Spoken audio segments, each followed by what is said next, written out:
It's hardcore history. Addendum. I keep reading in all of like the entertainment stories, how desperate the entertainment industry is for new ideas and new concepts and subject matter and all this stuff. And I read one the other day that says this is the reason why you keep seeing like Teenage Mutant Ninja Turtles 47 and every cartoon you grew up with as a kid made into a live action movie. I mean, they're just desperate for, they need ideas. And I can't believe that. I refuse to believe it because the ideas are hiding in plain sight, so I don't get it. I don't get why the stories that are right there aren't just snapped up and used. I mean, they're sitting there like diamonds on the beach. And because human history is so vast, right? Not just in terms of geography, but also, eras, that there are so many stories that whatever you're particularly trying to, well, let's just take a movie, for example, but it could be anything. Whatever you're trying to make a movie out of, I mean, there's the right diamond on the beach for you, and maybe multiples. I was thinking the other day, everybody wants to make, a strong female, protagonist sort of film right now from a female. I mean, it would be the perfect idea, right? The perfect time period right now to do the definitive movie. How about the only movie on what I think and remember, my knowledge is the opposite of vast and deep. but from my limited perspective, this is the most interesting, I don't even know, the adjectives elude me, woman in the entire ancient period of, Greek, Mediterranean, West Asian history, that world. It's Alexander the Great's mother. How the hell has that movie not been made? And let me stop and point out that Alexander the Great story may be when people say to me, because I said once that history has ruined me for fiction, and people will come up to me sometimes and want an example. Give me an example from history. And I always use the same one because it's right on the tip of my tongue, and it's also the best example I can think of. I don't think it's arguable. I always say the Alexander the Great story. Now, obviously, it doesn't have dragons and stuff, and you can get that in fiction. But to balance that out, the story's basically true, and that'll compensate you in my book anyway for a lot of dragons. And the reason the Alexander the Great story is so amazing is because he's just one of many over-the-top, larger-than-life figures in it. He may be like Seinfeld in the TV series Seinfeld, where everyone orbiting around him is a more interesting figure, although he's pretty damn interesting too. But the story is so interesting, you can break pieces off of the main story and just examine them and get a kick out of it. I mean, we've done that before. We've mined the Alexander vein on this hardcore history podcast already. I mean, the first show we did was called Alexander versus Hitler. Then we did one on what we called the Macedonian soap opera, but the name you usually hear is the Funeral Games, the period after Alexander's death, where there was this scramble for the empire. And Alexander's mother was one of the key figures, the queen, you might say, on the chessboard during that entire struggle. So we've dealt with her before. But I was thinking, just reading these stories about how they don't have any content and everybody wants to make a good, strong female movie. Well, how about the greatest story you've ever heard? And I should point out that I was trying to use as my model for this conversation today some of the earlier hardcore history shows we did, because we used to think if we would just name them in a very limited way so that we set the parameters with the title of the show, it would keep us from going too deep and getting out of hand. That was when we were young and we didn't know what we were doing and we didn't realize that's impossible. So what are we going to do? We're going to try it again. We don't learn from history. But those shows were shows like Nazi Tidbits and Thoughts on Churchill and Meandering Through the Cold War, sort of denotes that it's not going to be a deep and intensive look. We're just going to hit some of the more interesting points worth discussing. Some people miss those shows. Some people don't miss those shows. So we're going to please about half of you now. Maybe we'll call today's show Glimpses of Olympias, as we look at the most interesting female figure that I know of in the ancient world, Alexander the Great's mom. And I should tell you, and this is proof positive that I am a history geek, because I have been giggling to myself for like the last 24 hours. I've been reading the historian Elizabeth Carney's book. She's the only one who I think actually put a book out specifically about Olympias, Alexander's mom. It's called Olympias.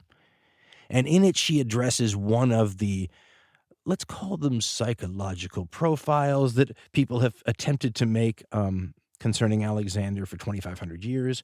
He's got to be the most psychoanalyzed historical figure from a long time ago that I can think of.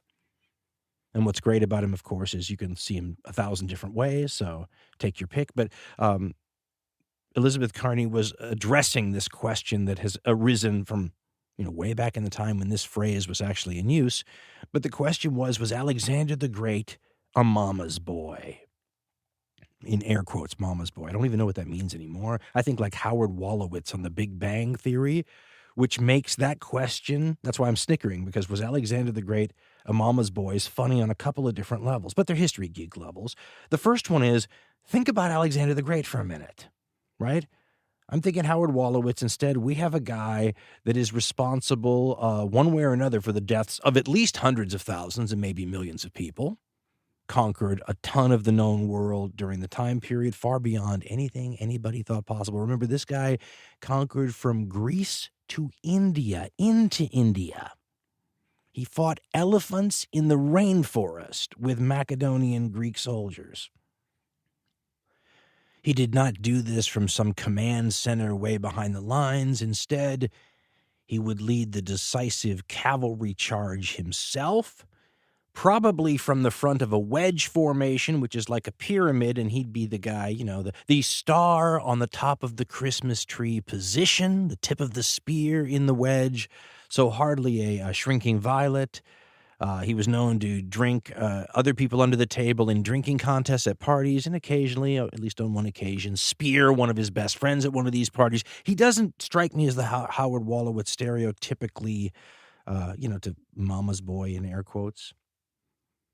But it's funny for another reason, because Alexander was all those things I just mentioned, a person that has been seen as everything from a philosopher king to a genocidal thug and everything in between.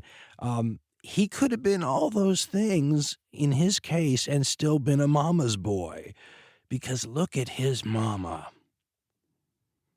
This is listen, again, limited knowledge. This is the most formidable woman in history, as far as, from a geopolitical sense anyway.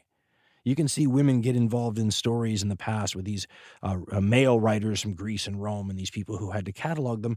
And they're often story props, bits and pieces and furniture in the stories of great men or events. Sometimes they're sort of the wicked Eve type of character where they're the root of problems. Other times they represent a religious and divine side of things, which is interesting and plays into this story too.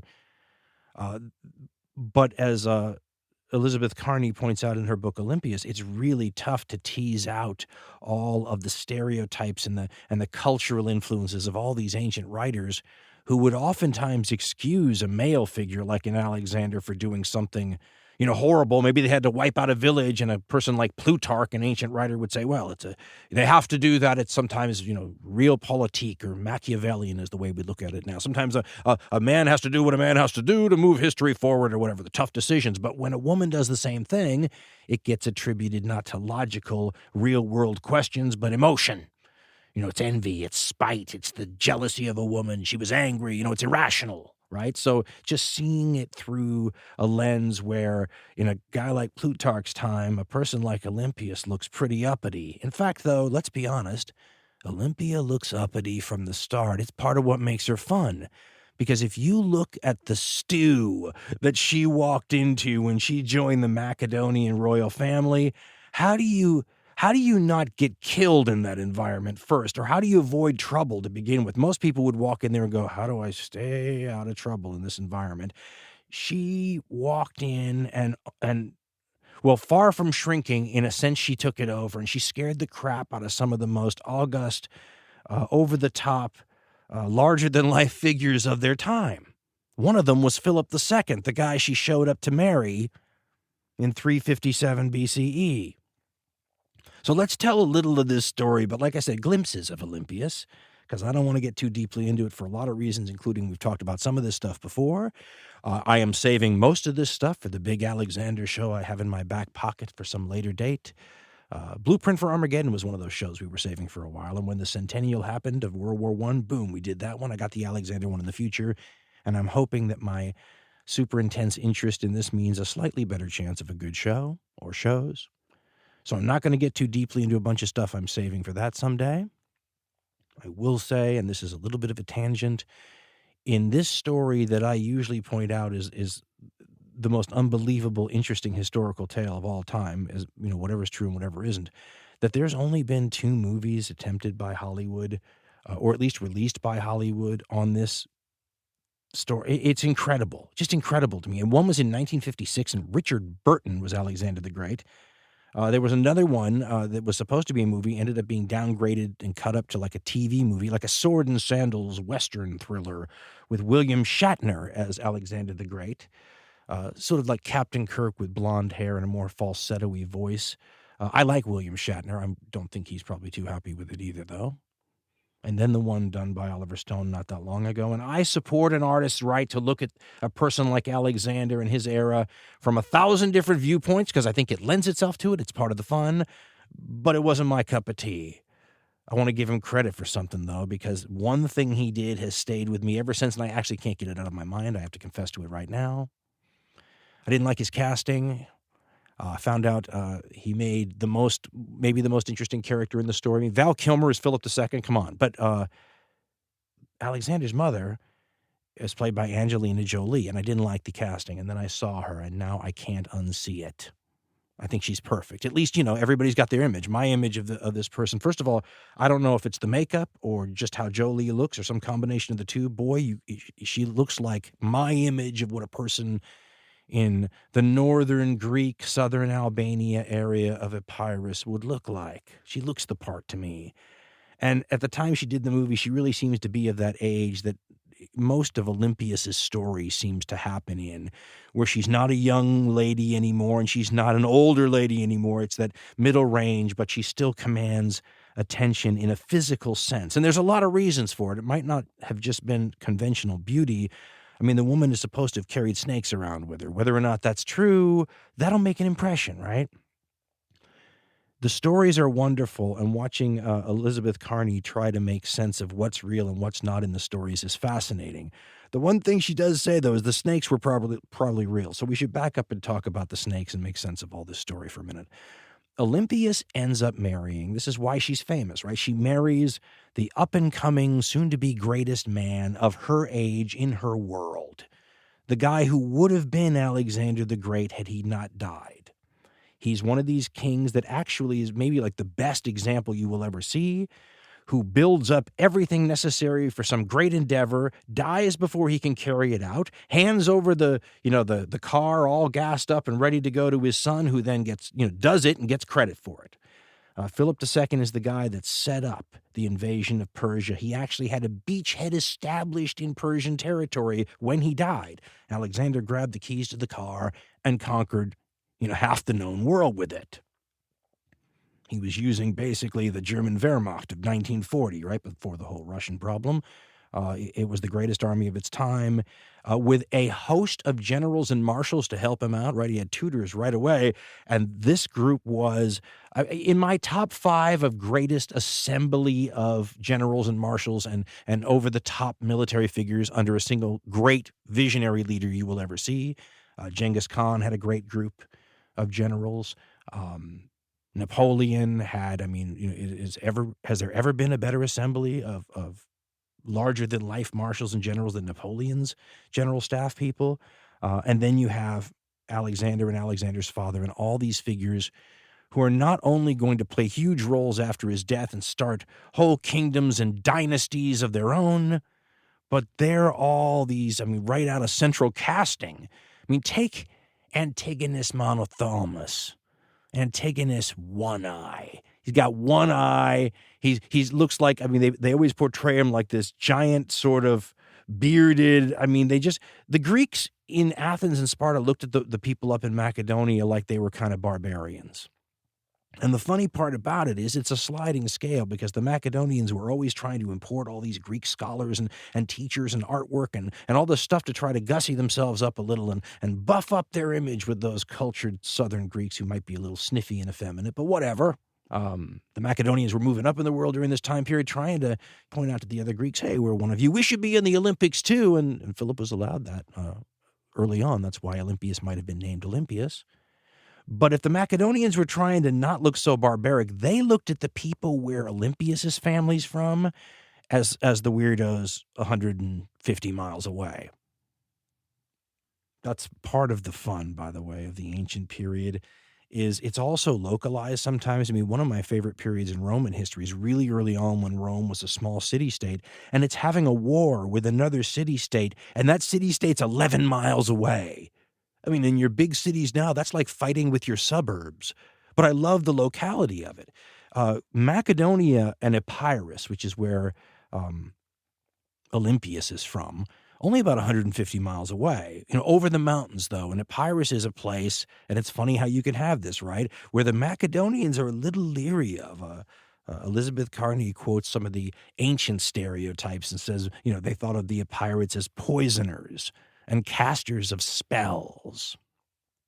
Now, part of what makes this Olympias story interesting, and this is my own take on it. I've never forgotten an experiment that a teacher did with us back when I was first starting as a history major, and it was just the first step in what would, if you carried it all the way to a PhD someday, be a long line of trying to get you to purge your period now from how you see other periods, because it's this huge challenge, right? How do you objectively look at the past when you've got all these cultural influences influencing you? And to make it more complicated, many of the historians you're reading had their cultural influences working on them. And so this teacher said, let's imagine something for a second. Let's imagine that instead of like Newtonian laws of physics that we all take for granted and we know are true, right? You substitute magic. And you believe it as rock solid with as much certitude as we believe in the Newtonian laws of physics. How does that change everything around you? And when you start thinking about it for a while, you go, wait a minute. I mean, for example, in this world we live in now, you have many different competing views on reality, and you can almost treat it like a buffet. You can say, I accept the hard sciences here, but I'm still into astrology over there, and I'm a Catholic, so I believe in that, but I also just subscribe to this. I mean, you have lots to choose from, and there are arguments on all sides. It's a buffet of intellectual reality orientation for yourself. Most periods in human history don't have this. And in most periods of human history, even where you could identify, you could go to Athens in the classical Greek period and say, well, there were some thinkers that clearly disagreed with the idea that magic existed or anything. They're like the top 0.03% of the population, right? If the rest of the people believe in magic, what does that mean? And the reason I bring it up is because the people that Olympias shows up to believe that people where she's from are casters of spells. And, if you read the sources and you want to believe them, Olympius didn't do a whole lot to dissuade them of that notion. This was another thing that a teacher explained once. A female teacher was trying to explain, again, not taking your modern template and putting it over a past era and trying to draw conclusions. And she was talking about like an equal rights thing between women and men, because we, as students, and this was the 1980s, we were trying to figure out how you didn't have more examples of societies where the 50% of the population that was female overthrew the existing order, right? Just said enough of being treated like, slaves or servants or chattel or property or whatever. We've had it. And she said, because in a lot of these cultures, they were culturally fit into their own places in society. And these were not necessarily as powerless as we assume they are, because we're judging them the way we would judge power. Does everybody have the same chance, for example, to lead the country or to be a general or to be in these positions of authority, right? Are women given the same opportunities as men? But in some of these cultures, they might not want that. But they did have areas of their own power. For example, in the Greek world and places like Macedonia and places like Epirus, heck, in places like ancient Germany and the Celts and, well, a lot of other societies you can name, the women were often dominant in a religious area. And not always as like the high priest, but always in these positions where they would have these relationships with the deity, priestesses.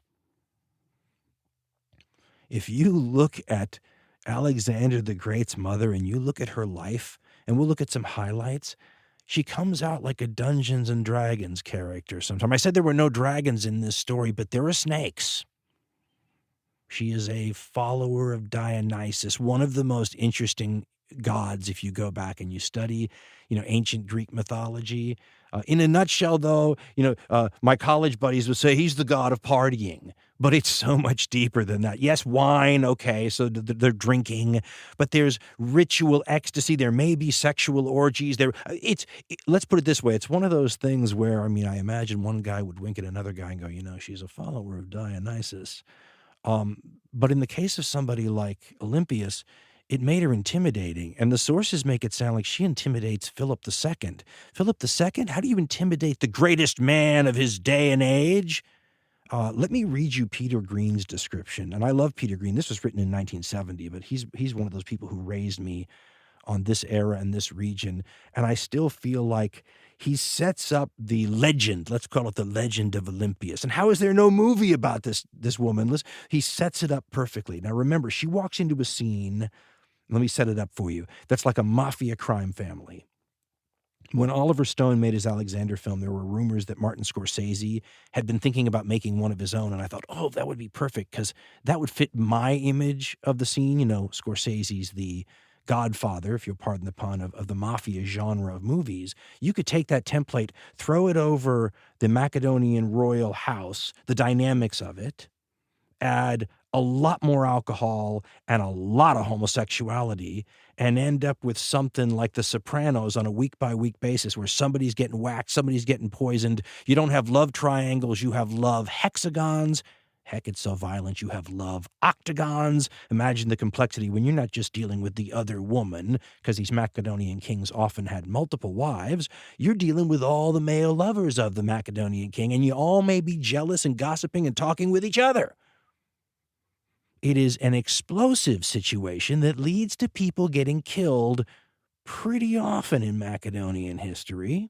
To show you how weird it can get by modern standards, at one point in this story, Olympius and Philip will be marrying off their daughter, Cleopatra, who is Alexander the Great's full sister, to Olympius's brother, also named Alexander, of Molossia. So that's Cleopatra's uncle. They're wedding her to. Now, Alexander of Molossia, Cleopatra's uncle who is marrying Cleopatra now, is also rumored to have been the lover of Philip as well, and Philip kind of put Alexander on the throne of Epirus. So it's a complicated dynamic, isn't it? And if you're a fan of the ancient world, this doesn't put you off. This is part of the attraction, like going and being part of a landing party at a very strange planet where the customs are very different. Here's what Peter Green wrote in 1970 about this young girl from this out-of-the-way place known for poisoners and spellcasters when she shows up in this mafia. They're not Gambinos and Bonanos. They're Argeds. They're the descendants of Hercules, or Heracles is the better word for it. And she shows up, and she's descended from her own royal line, which goes back to a different demigod, Achilles. And she's proud of it and aware of it. And just like the fact that Philip II is proud and aware that he's supposed to be descendant from Heracles, who's the son of Zeus, of course, it influences the way her self-image is and the way she expects to be treated and the way she'll conduct herself. Peter Green writes, quote, "At all events, in the autumn of 357, Philip married his Epirate princess, and for the first time in his life, found he'd taken on rather more than he could handle. Olympias, though not yet 18, had already emerged as a forceful, not to say eccentric, personality. She was, among other things, passionately devoted to the orgiastic rites of Dionysus. And her Menadic frenzies can scarcely have been conducive to a peaceful domestic life. One of her more outre habits, unless, as has been suggested, it had a ritual origin, was keeping an assortment of large, tame snakes as pets. To employ these creatures on religious occasions could raise no objections, but their intermittent appearance in Olympius's bed must have been a hazard calculated to put even the toughest bridegroom off his stroke. Our sources, furthermore, while admitting Olympius's beauty, describe her variously as sullen, jealous, bloody-minded, arrogant, headstrong, and meddlesome. To these attributes we may add towering political ambition and a literally murderous temper. She was determined to be queen in something more than name. This did not endear her to the Macedonian barons." End quote. I love that line from Peter Green where he says that Olympius gave Philip II maybe something he couldn't handle. Because if you look at the history books, this guy's MO is kind of that he's a guy no one else can handle. And yet this 17 or 18-year-old pirate princess has given him trouble? I should point out that when they get married, he's got some life experience on her, too. He's 25, I think. He's already got a couple of wives, and they're not shrinking violets either. He's married to an Illyrian princess that, if the sources are to be believed, is trained in hand-to-hand combat, sword, shield, helmet, the whole thing. So she'll kill you. And he's not having any trouble handling her. So what's so special about Olympius? Historian Richard A. Gabriel wrote a whole book on Philip II, and he tries to cut down the list of the man's achievements, his formidable nature and all that stuff, to a single paragraph. And this is the way he describes the guy. And as I said, you think to yourself, this is not the kind of person you would imagine having any trouble with anyone or putting up with any flack from anyone.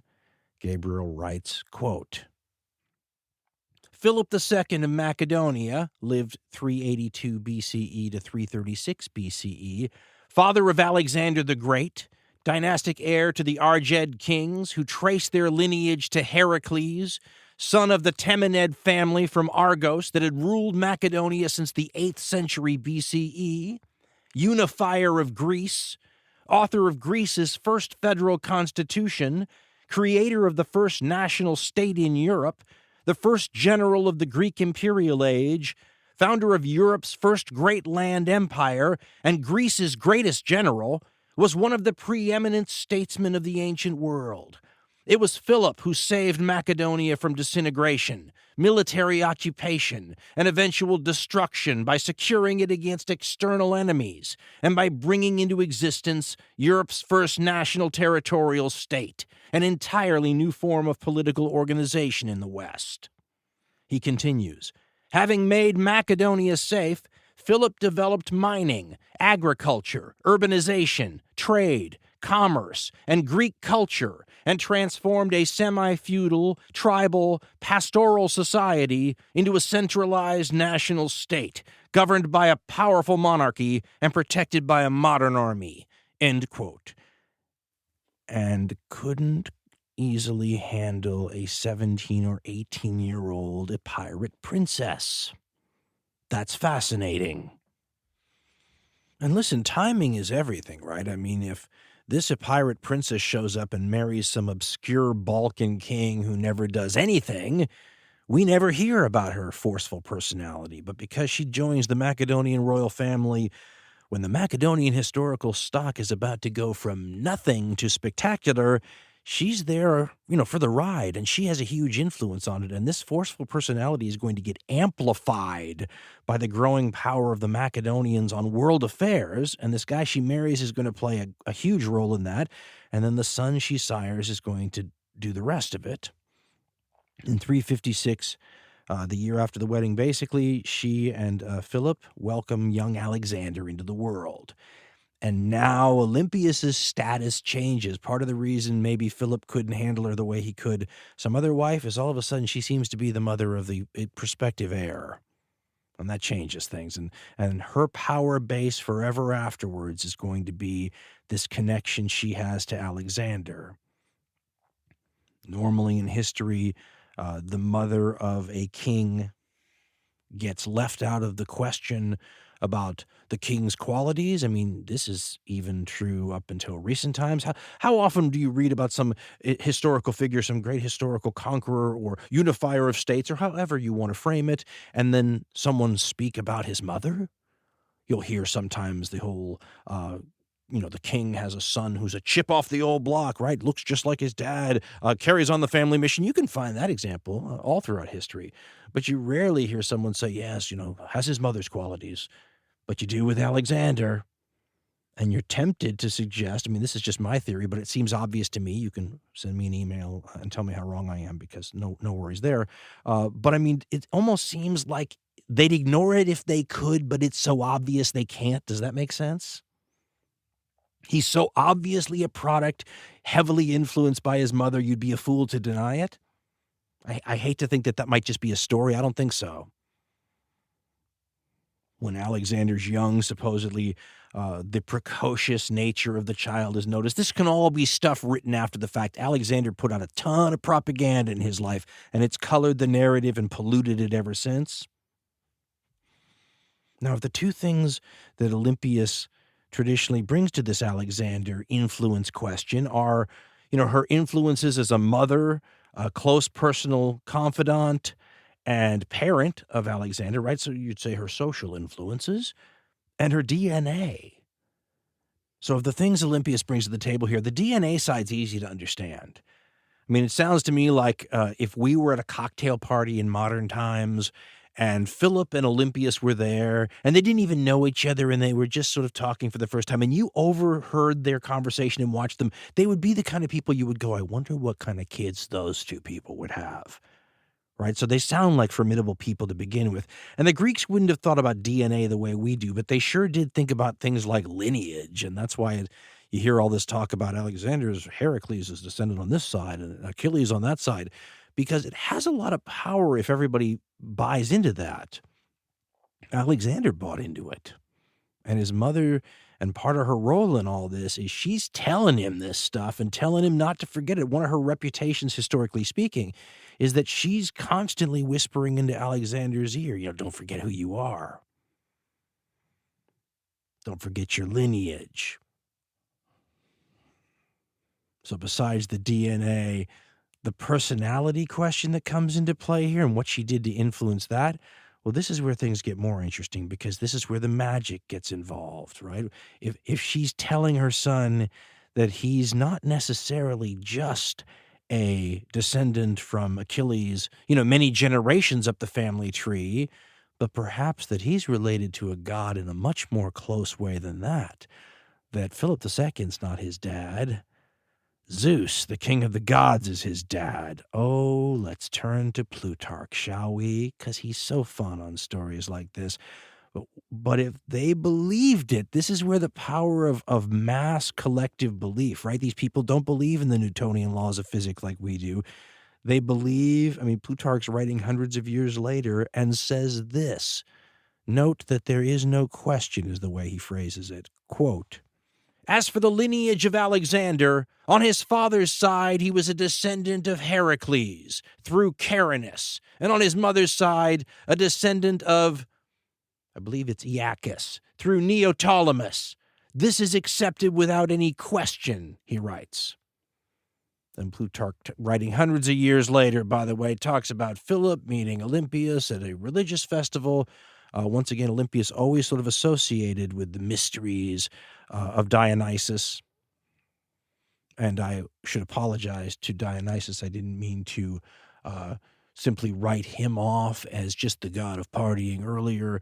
Dionysus has a fertility connection. It's a very powerful old god in this pantheon, and you wouldn't want to have him angry with you, and no one would during the time period. So if you actually believe that Olympias has some sort of priestess-like connection to the god, you might steer clear of her too. But as we said, maybe more than Dionysus, we might be talking about someone who at least people believed might be a little closer to the gods. As we said, Plutarch wrote later, quote, and he's talking about the night before Philip marries Olympias, quote, the night before that on which the marriage was consummated, the bride dreamed that there was a peal of thunder, and that a thunderbolt fell upon her womb, and that thereby much fire was kindled, which broke into flames that traveled all about and then was extinguished. At a later time, too, after the marriage, Philip dreamed that he was putting a seal upon his wife's womb, and the device of the seal, as he thought, was the figure of a lion. End quote. Gotta love the ancient history for the good, weird stuff. Apparently, according to Plutarch, Philip goes to a bunch of seers and asks them, what does all this mean? And most of them say, you gotta keep a closer eye on your wife. right? Make sure no one's coming into the marriage bed that you don't know about. But Philip, apparently, if you believe Plutarch, he seems less worried about that than what he does know about. Here's what Plutarch says. He's quoting, by the way, another one of these seers that says, quote, "A serpent was once seen lying stretched out by the side of Olympias as she slept, and we are told that this, more than anything else, dulled the ardor of Philip's attentions to his wife, so that he no longer came often to sleep by her side, either because he feared that some spells and enchantments might be practiced upon him by her, or because he shrank from her embraces in the conviction that she was the partner of a superior being." End quote. Understand, this is the sort of stuff that Alexander's propaganda might wanted to play up, but it's part of this character of this woman. Is it true? It could be. Is magic true? No. Does it have an influence? If people believe it, yeah. If Alexander was trying to make people think he was the son of a god, might a story like that, help his case? Fake news goes way back. I mean, it's worth asking an obvious question, and you can ask this about a lot of historical events, and the farther back in history you go, the more easily you can ask it. How much of this is true? How much of this is a story or a fable? It's hard to know. It's part of what makes the job of historians, and I'm not one. I'm a fan. I'm an admirer from afar. Their jobs are fascinating. They're detectives. They're doing investigative research. They start with these sources that have come down to us, right? Somehow, through all the fire and earthquakes and war and everything that's happened since early times, information makes it through the pipeline, but it's a tiny, tiny fraction of what was originally there. And oftentimes, you don't get it directly. You don't get a scroll from the Alexandrian library so you can read Ptolemy's memoirs, in the original right there. You get copies of copies of copies. And the people who write and do the copying, this was a by-hand thing, right, are from much later eras with very different values, and they copy what they want and maybe the way they want. Part of the job of the historical investigator is to sit there and sift through all that. It would be easy if all you had to deal with is a scroll from Alexander's time and try to weed out Alexander's personal propaganda that he embedded into it. But then what happens when a Roman gets their hands on it to write the history of Alexander hundreds of years after Alexander, farther away from Alexander than we are from George Washington's time now? What sources are they using? Well, theoretically, they're going to libraries too, and they're, digging out scrolls. And something like Ptolemy's, one of Alexander's generals, his memoirs are going to be there theoretically, and the historians can actually, they're so fascinating, can sit there and connect data points and say, well, he was probably using Ptolemy's memoirs because this other guy says the same thing. So, it's fascinating detective work, but it's ever changing, and every time you find something new, you have to alter the paradigm a little. And Olympias is even harder for two reasons. One, because she's being written about as an addendum to other stories, right? She's Alexander's mother. So when someone writes a piece about Alexander, she's one of the characters in that story. The other reason, as we said, is because she's a woman. And when you think about the different copies and eras and filters that this original story has to go through before it gets to us now, you think about the different attitudes towards women that the original Macedonians had, that Alexander's propaganda might have seen things by.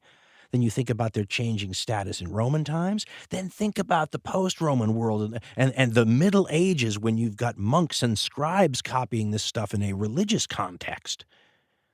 This is hard stuff to try to figure out. The stuff we have from Olympias, or about Olympias rather, has made it through that same pipeline. And so trying to dissect the fables from the stories from the truth, really difficult. The one thing you try to work on and hang everything on are these data points, right? Data point number 1, Olympias marries Philip. Seems to be a concrete moment.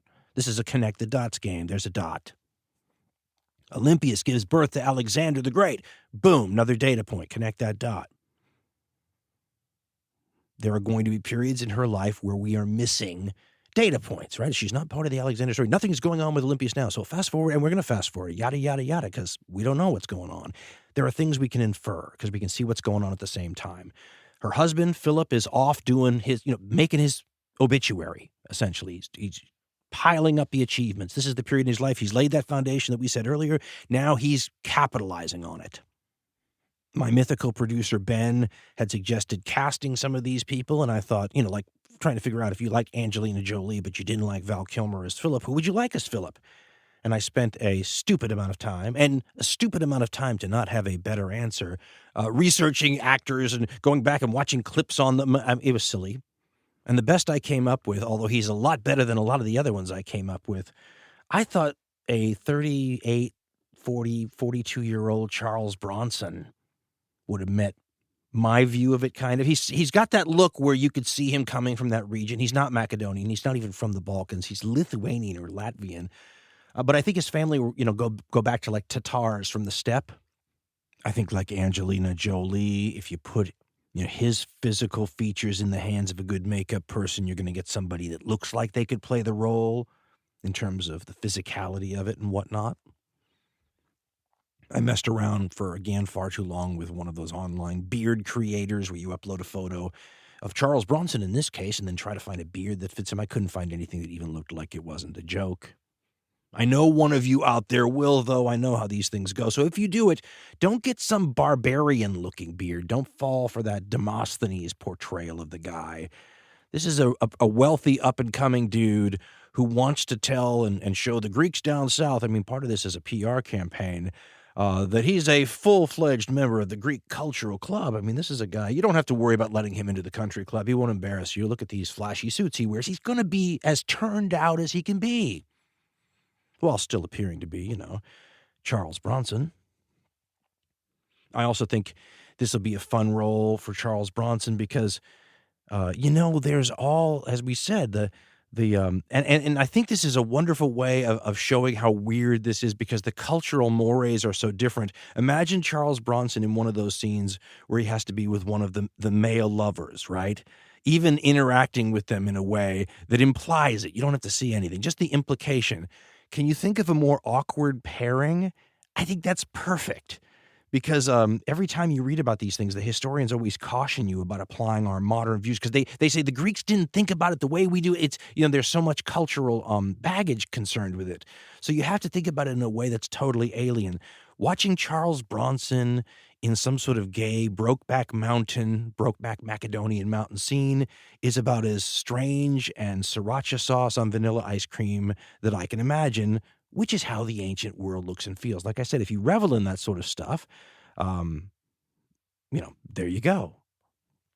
It does depend on when you also create this Charles Bronson character because he goes from what appears to be a pretty dashing character, maybe, a very rough and tumble, as my old history books used to say, Macedonian ruler, to somebody who degrades like an NFL football player does over a 20-year career. He's like Jim Otto. A couple years after he marries Olympias, he famously loses his eye. And they're pretty sure, it's been long debated, but they're pretty sure now that they've found his skull and some of the bones in a famous tomb. And the skull has the little notch that the arrow left when it took out his eye. And I think he suffers like 5 or 6 life-threatening, bad, awful wounds over his lifetime. And by the end of it, you can see the physical toll, the cost of this, starting Philip and Sons, right? This family business, what it's done to him. When Alexander's growing up, Philip's gone a lot. He's gone when Alexander's born. This is maybe part of the reason that you see the influence that Olympias had on him. She's the primary family member there. Philip, by the way, this remarkable combination, and you see it from time to time in great figures of energy and genius. It's a force multiplier, either one of those things without the other. It's great to have, but you put them together and you get guys like Philip. You look at Philip's schedule and his data points are pretty well attested. It'll wear you out, most of us anyway. Now, Philip's besieging this city in this year. He's besieging that city in that year. Holy cow, but he's never at home. He does want a son that none of the cultured Greeks in the South can sneer at the way they sneer at Dad. So he's bringing in the best educators. He's giving him the best sort of cultural exposure you can. He brings in Aristotle to be his tutor. How's that for nouveau riche? Yeah, get me the best. What's his name? Aristotle. Bring him in here. And Aristotle's not teaching Alexander, with 100 other students in a symposium. He's teaching Alexander with a couple of Alexander's youthful friends. That's the class all day long. Hang with Aristotle, absorb everything. Alexander could, of course, famously recite passages from the great Greek plays and dramas and all these things. You have a cultured guy here. It's part of how you get that whole view of him as a philosopher king, a cultured man. As a buddy of mine always likes to say, a cultured, genocidal, butcherous thug. Is butcherous a word? I'll have to call him on that. The whole period when Alexander's growing up is one of those yada, yada, yada times. You don't really hear a lot of details except how precocious this guy is, and all the portents are showing these signs that he's going to be this amazing guy. Meanwhile, Philip is, by hook or by crook, taking, conquering, somehow acquiring great wealth as he takes over mines. He's becoming this huge player in Greek politics. And at a certain point, he clashes with the other major players. There are certain city-states that are well-known. Athens, Sparta, Thebes. Those are your big three usually. And Philip has a problem eventually with all of them. His encounters with Sparta are famous because it's one of the great lines from Sparta, one of the great diplomatic notes from them back to a demand involves Philip, because he was coming down near Sparta, and he gives him one of those ultimatums that says, if I have to come down there, I'm paraphrasing, and destroy you, I will, make you all enslaved. I will take all your stuff, all that kind of thing, if I have to do that. And the famous Spartan answer, and they were known for very short, as few words as possible. It's called the laconic style. And the Spartan answer was just one word, if. And it sounds really badass, except the Spartans did not come out of their little enclave to play with Philip at all. Right? What does that say? Right? We're badass, come and get us. They stayed away, and Philip famously in 338 BCE destroys Greek freedom, is the way I always learned about it. But, you'll get different approaches, whole different lenses. Unified Greece is a whole different way to look at it, isn't it?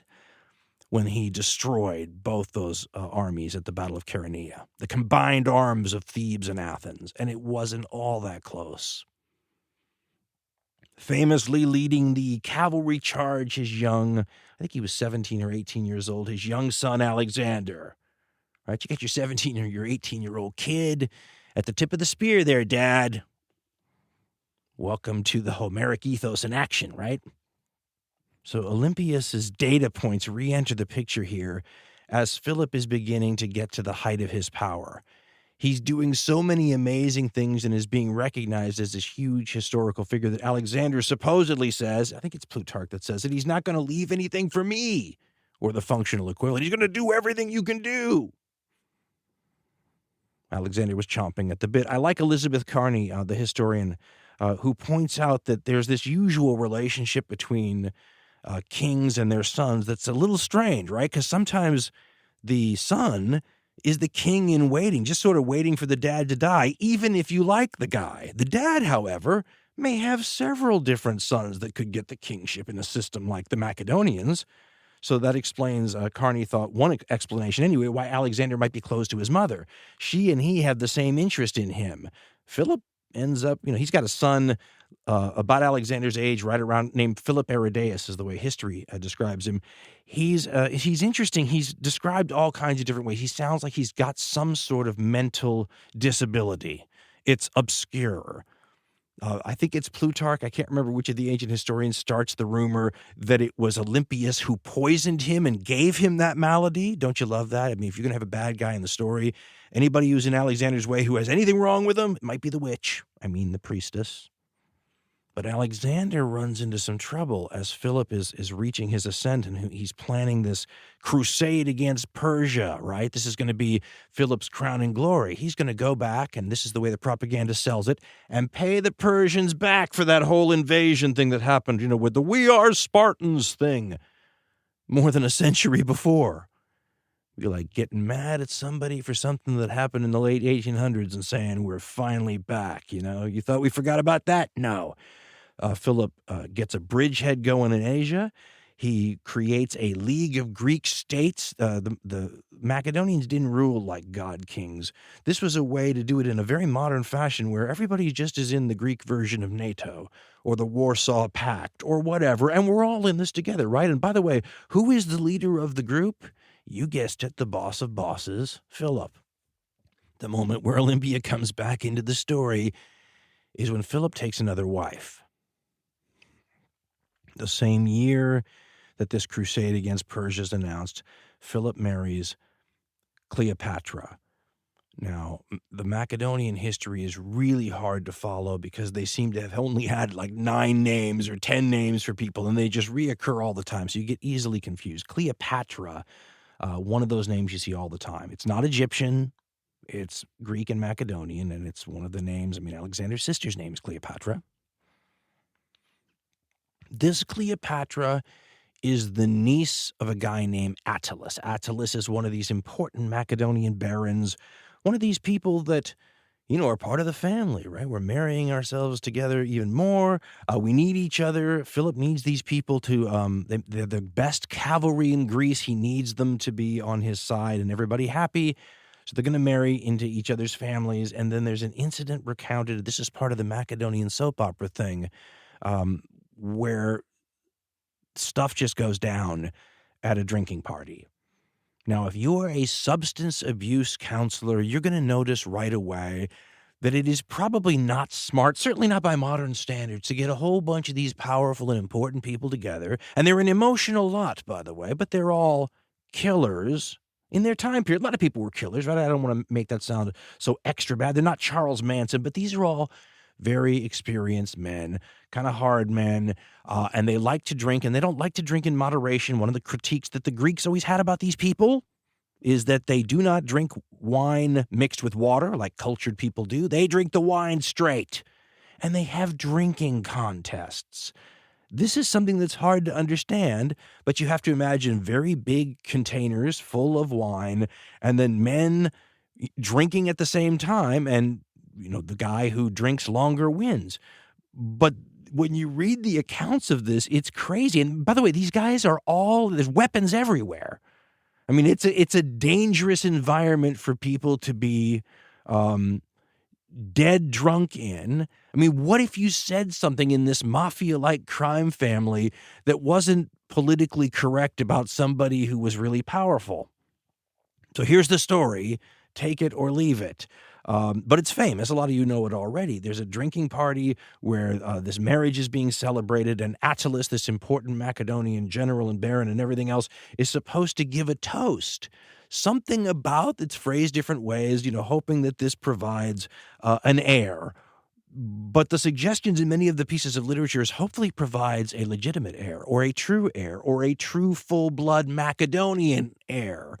Remember, Alexander, who is the heir, has a mother who's not Macedonian at all. So what is Attalus saying here? Well, in the story, that's exactly what Alexander says, loud and in front of the whole group of people. I remember the Richard Burton portrayal. A cup is thrown and he says, "Are you calling me a bastard?" Or I hope I'm remembering the Richard Burton portrayal. Then you have the moment where Philip supposedly drunk as a skunk and now even more broken down, with a spear wound, and he's lame, and he gets up from the table and supposedly pulls a sword almost against Alexander, which leads Alexander to believe, wait, why didn't Dad get up and defend me in front of that scurrilous charge right there? Which leads to a break in the family, and Alexander and his mom leave Macedonia, go back to Epirus, and things are chilly. Philip does not need this kind of problem right away. I mean, this is his really dramatic wife, and once again, there's problems. She's got the heir. I got problems with Attalus. Now, I should point out that there's been lots of speculation and opinions and views of what's going on here. This would have been something that would have been hard to figure out at the time with the sources that we have, that we're working with. It's open for argument. I'm not going to try to parse it except to point out that some of the obvious points that have been made about this. When you marry a queen to solidify a diplomatic agreement, and that queen goes back home to her family, maybe with, tales of insults to their lineage. I mean, this is, again, the same sort of thing that will get you whacked in a mafia crime family if you're disrespected. And she goes back to her brother, maybe the former lover of Philip at one time, and basically, she looks like a queen that's been maltreated. What does that do to the diplomatic agreement? Philip is in a position now where he's kind of, uniting all the different families that he's put together so that they can go off and get this big score, this easy pickings that Persia looks like at this point. It looks like it's just there. Who's going to be the first guy to walk in? They've left the door open. The alarm doesn't work. The security guard's old and senile. It's just there. Come on, all we got to do is unite and go take that, right? We'll all be, kings of the world, basically. He's just got to keep this fractious coalition of Greek states that were only cooperating because he beat them, Macedonian barons that are always kind of unreliable and jockeying for, closer family ties. Guys like Attalus you could easily see as an underboss or a boss from a different family that's working with Philip now, but he's got to be kept happy. One of the ways he's kept happy is you marry my niece, right? But marrying my niece causes problems with one of your wives, the mother of the heir. See, it's a soap opera, but it's murderous because a lot of people are going to die because of this dynamic. At this time, Olympius and Alexander, for a short time, worry it might be them. But Philip is far too smart for this. You don't get to where he is without realizing that this can't work. So in what historian Elizabeth Carney says is almost certainly a sort of a mending fences sort of affair, he arranges another wedding. I mean, what do you do, right? This is the standard approach. This wedding is going to strike us all as very incestuous. What he's going to do is he's going to marry his daughter, who is also Olympius's daughter. So he's got a lot of wives, but this one is Alexander's full sister, Cleopatra. He's going to marry Cleopatra to Olympius's brother, her uncle, former lover probably of her father, and going to just double down on the family relationship there. If this is for diplomatic purposes, you could almost see Philip not wanting to do any of this, but he's got to keep that important area pacified and with him so he can conduct this long-awaited thing in Persia.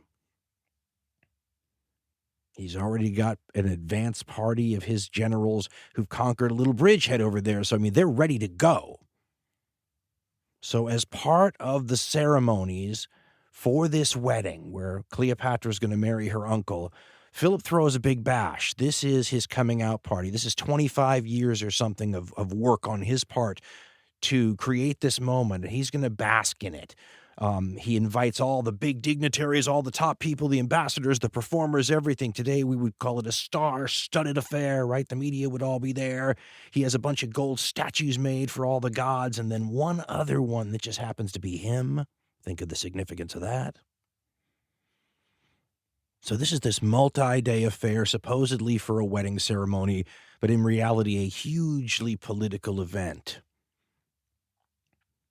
And of course, this is going to be a highly choreographed affair, isn't it? It's going to be staged, and everything's going to be done for a reason. It's supposed to convey something. Maybe the same thing that having 12 statues of gods and a 13th of the, main guy, actually the father of the bride, that maybe symbolizes something too. Maybe 13's an unlucky number too. The way this thing is staged is Philip is going to come out in front of a crowd in the amphitheater, and he's going to have Alexander, his son, someday to be the great, with him. That's a symbol, right? I'm basically embracing my son here in front of the crowd. He must have gone to him and said something like, hey, we were chug-a-lugging wine until one person in the contest passed out. You can't hold me to account for something I didn't notice. Bygones are bygones. Who knows? But Alexander's there with him. The other Alexander, right, Philip's brother-in-law, the one that he may have had an affair with, the one that's marrying his daughter, he's there too. And then Philip's got bodyguards, right, because this is the boss of bosses. There's always somebody who wants to get him. Demosthenes in Athens years before basically said, this is a hunted man. But he's got 7 famous bodyguards and maybe another guy. But he tells them to stand off, famously, because he's trying to show these people in the audience, these dignitaries, I'm not some guy that needs to be afraid of enemies. I don't have enemies, right? People love me. I'm a uniter, not a divider. It's an important piece of symbolism to show that I don't need to have bodyguards. I'm not in danger. He is, however, falling apart physically. He's taken a spear through the knee, so he's limping out there. He's missing the eye. He's showing all of his 46 years. And according to the ancient sources, he gets to the center of this theater. And once again, you have to think that this is the highlight of this guy's life so far, with great things on the horizon. Olympius is thought to be in the audience. By the way, there is some disagreement on this sometimes, but I mean, Peter Green, I think Elizabeth Carney too, I think they think she was there. But, this is her brother marrying her daughter. You'd think it's a family affair. I would think she'd be there, and that's part of the reconciliation, right? All's good with the royal family, don't worry. And if she is, she gets to watch a man run out to the center of the theater and plunge a dagger into the ribs of Philip II in front of everybody. All these people he invited to his assassination unwittingly. And history turns on a dime here. Because most of history, as we know, it's an accumulation of a ton of trends and chaotic things all pinging off each other, and even when things seem to go quickly, sometimes if you examine it, you go, well, you can see that the roots of this go very deep, and the seeds were planted a long time ago for this event, but sometimes earthquakes happen in history. And stuff that Lee Harvey Oswald shoots John F. Kennedy, if that's what happened. Boom. What is that? That's a historical earthquake, and everything's different afterwards. And how scary that one guy, maybe all by his little lonesome self, changes the world so dramatically. And what if he wasn't acting alone? All those things apply to what happens to Philip. It is the great John F. Kennedy assassination of this time period in this area. The greatest man in the world was just killed by somebody in front of everybody right before he's about to embark on this historic mission, right? He's basically declared war almost against the Persian Empire, and then this happens? Well, if you think about it, that doesn't sound too coincidental, though, does it? First of all, let's go to the sources, because the reason that Philip ends up in this situation is part of the Macedonian soap opera. Remember, we talked about love octagons. What does a love octagon look like? Shall we go to Diadora Siculus, the ancient writer? All these people writing a long time after these events, we presume using some sources that have now, been lost to us, but who the hell knows? So we'll pick up Diodorus's account when he talks about Philip coming into the theater, right? He's got this conquering moment in his life with greater things even to come. Quote, "Once the theater had been filled, Philip himself entered, wearing a white cloak. He ordered his bodyguards to follow, removed at some distance from him, as an indication to everyone that he had no need of the protection of guards. Such was the degree of preeminence that he had attained. But amid the encomia of everyone as they were congratulating him, an unbelievable and totally unexpected plot against the king came to light that was to bring about his death." End quote.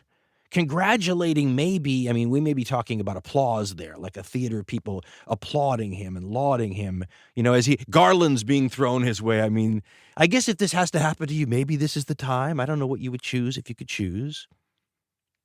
But then Diodorus diverts from what's about to happen to go into the roots of what's about to happen, and it involves two people named Pausanias. Again, we get confused here, right? Not only do these Macedonians have a limited number of names, they keep changing them sometimes in their lifetime. Both of these figures are named Pausanias. This is what Diodorus says. And now think soap opera, and now think murderous soap opera. Quote, "In order that our account of this matter may be clear, we shall first explain the causes of the plot." He says, quote, "There was a Macedonian named Pausanias, who originated in the canton known as Orestis. He was a bodyguard of the king and loved by Philip for his good looks. On observing that another man of the same name as himself was becoming the object of the king's affections, he abused this second Pausanias by calling him an effeminate who was willing to submit to the erotic advances of anyone who desired to initiate them." End quote. Richard Gabriel says it's the equivalent of calling someone a male prostitute. Sounds like he's saying he's a male slut. What would the reaction be to that, especially from another guy who was probably sleeping with Philip? Well, according to Diodorus, this second Pausanias, unable to tolerate the insult, he said, for a time kept his mouth shut, And then Diodorus goes to describe how he throws himself heroically and recklessly in front of the king to protect him, as a bodyguard, but essentially committing suicide by heroic act. And it made Attalus mad. Attalus, you may remember, the bride's uncle in this whole wedding ceremony. Apparently, Attalus got mad that this Pausanias guy, the good one who threw his life away, had to throw his life away, so he decided to punish the initial Pausanias guy. And the story of how he does that is positively triggering for some people, so I apologize if this is hardcore, because it is. Welcome to the ancient world. Diodorus writes, quote, "When this incident became widely known, Attalus, who was a courtier and exercised a good deal of influence with the king, invited Pausanias to dinner, and, filling with vast quantities of unmixed wine, handed his body over to his stableman to abuse sexually in a drunken rape. On sobering up from his intoxication, he, Pausanias, was extremely bitter about the physical abuse he had suffered, and accused Attalus before the king. Philip, though incensed at the enormity of Attalus's transgression, was nevertheless unwilling to show his abhorrence because of his kinship with him and his present need of his services." End quote. So in order to punish this guy for his actions against the other Pausanias, Attalus has the guy basically date rapes him, right? He gets him drunk on wine, throws him to the stablemates, and it's a male gang rape. And Pausanias is upset about that, as you might imagine someone would be. He goes to perhaps his former lover, Philip the King, and says, "Attalus did this to me, do something about it," and he can't. He's just married himself to Attalus's niece to try to, make the relationship more stable. Attalus is one of the generals who's commanding the bridgehead in Asia. He can't upset Attalus. So he gives this Pausanias guy a lot of other things to compensate him, right? Here's some stuff. Here, I'll promote you into the bodyguard. All these things, just don't be mad. But he's mad, if you believe the sources, anyway.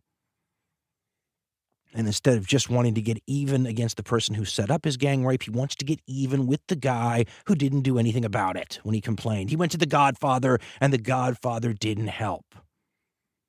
So he whacks Philip. A knife to the ribs. After stabbing Philip, Pausanias runs out of the theater. He is pursued by several of Philip's bodyguards. Some run to Philip. He's almost certainly already dead by the time they get there. This seems to have been, these guys were warriors. This is a professional hit. He would have known just where to stab somebody. Philip's probably dead by the time the bodyguards get to him. The other bodyguards take off after Pausanias, and he would have gotten away, Diodorus says. He has horses waiting for him, right? At the ready, the getaway car, so to speak, in ancient terms. But he trips on a vine with his sandals and goes sprawling in the dust, and the bodyguards catch up to him and spear him right there and kill him. It's a little Jack Ruby-ish, though, isn't it? And people have been wondering ever since that moment, was Pausanias acting alone? And I was going through a bunch of the different theories, and the number one theory, just like the JFK assassination, is Pausanias might have been acting exactly the way these ancient writers said. Jilted, male lover, the Godfather didn't, the whole thing we just described, that can be absolutely true. There's a lot of other things involved, though, too. A lot of people wanted Philip dead. Demosthenes said that a long time earlier, when he was giving his speeches warning about Philip, he basically said he has a lot of enemies. He won't be around forever. Lasted longer than some might have thought, actually. The ancient writers, of course, having a woman to potentially link to it, often do. And the rumor was that Olympius was seen at the grave of the assassin, putting garlands on it or something like that, decorating or honoring the grave of Pausanias later. She's tied to it. The idea being that, her status in the court had been very precarious. This was supposed to be a sort of a makeup affair. But Philip also might have insulted her family, this family descended from Achilles that was very proud in this ethical world where that was a very big deal. You can get whacked for that, right? We talked about how precarious being a Macedonian ruler was anyway. It was one of the things that had kept the kingdom down for so long. You couldn't keep a good king around. The second they became too powerful, somebody wanted to take them down a peg, right? The last thing you want is a perpetual boss of bosses if you think someday you might be the boss of bosses. And that's not a pipe dream if you're the mother of the heir, because very quickly after Philip is stabbed, Alexander is acclaimed the king. And the Macedonians do a thing where they kind of have the people acclaim the king, and there's a lot of argument whether that's real or whether it's a bunch of nobles who get out and say, get out there and raise your hands and say, hail the new king. Who the hell knows? But it goes back to that Homeric ethos too. It's not a god king. It's sort of an acclaimed king. And so if you had something to do with the assassination and you're Olympius, you just solved all your problems. She made out like a bandit. A lot of the people I've read lately are of, and this changes, are of the opinion that Olympius probably didn't have anything to do with what happened to Philip, and that neither did Alexander, if only because they had no need to kill him in public in front of a lot of people. They had access to him in private, right? This could have been done nicely, quietly, a little poison in the right place, and who would have known? This guy is murdered in front of a giant crowd of admirers in public. I mean, today it would be the equivalent of having it happen on live television. And the star of the show is the one who's killed. The greatest man in the history of this region, right? Just when they're celebrating it. Some of the other people who are implicated, though, make a lot of sense. The Athenians could have hired an assassin. They would have loved to have seen Philip out of the way.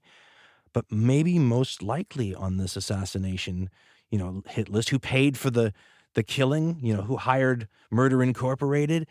The Persians. I'm a fan of the Persians, as many of you know, and one of the wonderful things about them is they had a government that just did not function well, and they figured out ways around it, and the number one way around it was money. They had a lot of money, and they figured out ways to have money do things for them. So if they couldn't beat the Greeks on the battlefield because of tactical dissimilarities between their armies, okay, well, spend a lot of money, have the Greeks fight each other. That was wonderful. They called it the Peloponnesian War. It kept the Greeks busy for a long time, kept them out of Persia's hair. Persia has no doubt that Philip's coming to invade them. He's already basically publicly proclaimed it. He's conquered a little territory already to establish a beachhead, as we said. He's making inroads diplomatically with some of the satraps, closest to him. It's going to happen. So if you kill him, maybe it won't. But as several of these historians point out, the Persians probably did not have somebody so inside the royal family that they could do it quietly, and so they had to kind of do it in public. Or, you never know, this might be a statement, right? Especially if you're Pausanias and you really are acting because you were gang raped. And, you're not going to be disrespected like that. It all boils down to how much you're willing to trust these ancient writers who preserve the details of these incidents, or what they say are the details, or what they heard were the details, or what the source they were using said were the details. You can see why so many historians would love if they could just throw all this stuff out as unreliable and biased and all these kinds of things. But if you do, you're not left with a whole lot, right? I mean, for example, coinage and inscriptions and stuff like that will tell you that during this time period there was a change in leadership from Philip, king of Macedonia, to Alexander, king of Macedonia, but it probably won't tell you why, and it certainly won't give you any details. But that leaves the experts trying to pick out the fact from the fiction, and, well, as you might imagine, it's tough, and views change, and experts differ. Reminds me again a little of the Kennedy assassination. We have a lot of different theories here, and when you hear the rationales for them, I kind of go with a bunch of them going, yeah, that makes sense, and then I read the next one and go, yeah, that makes sense.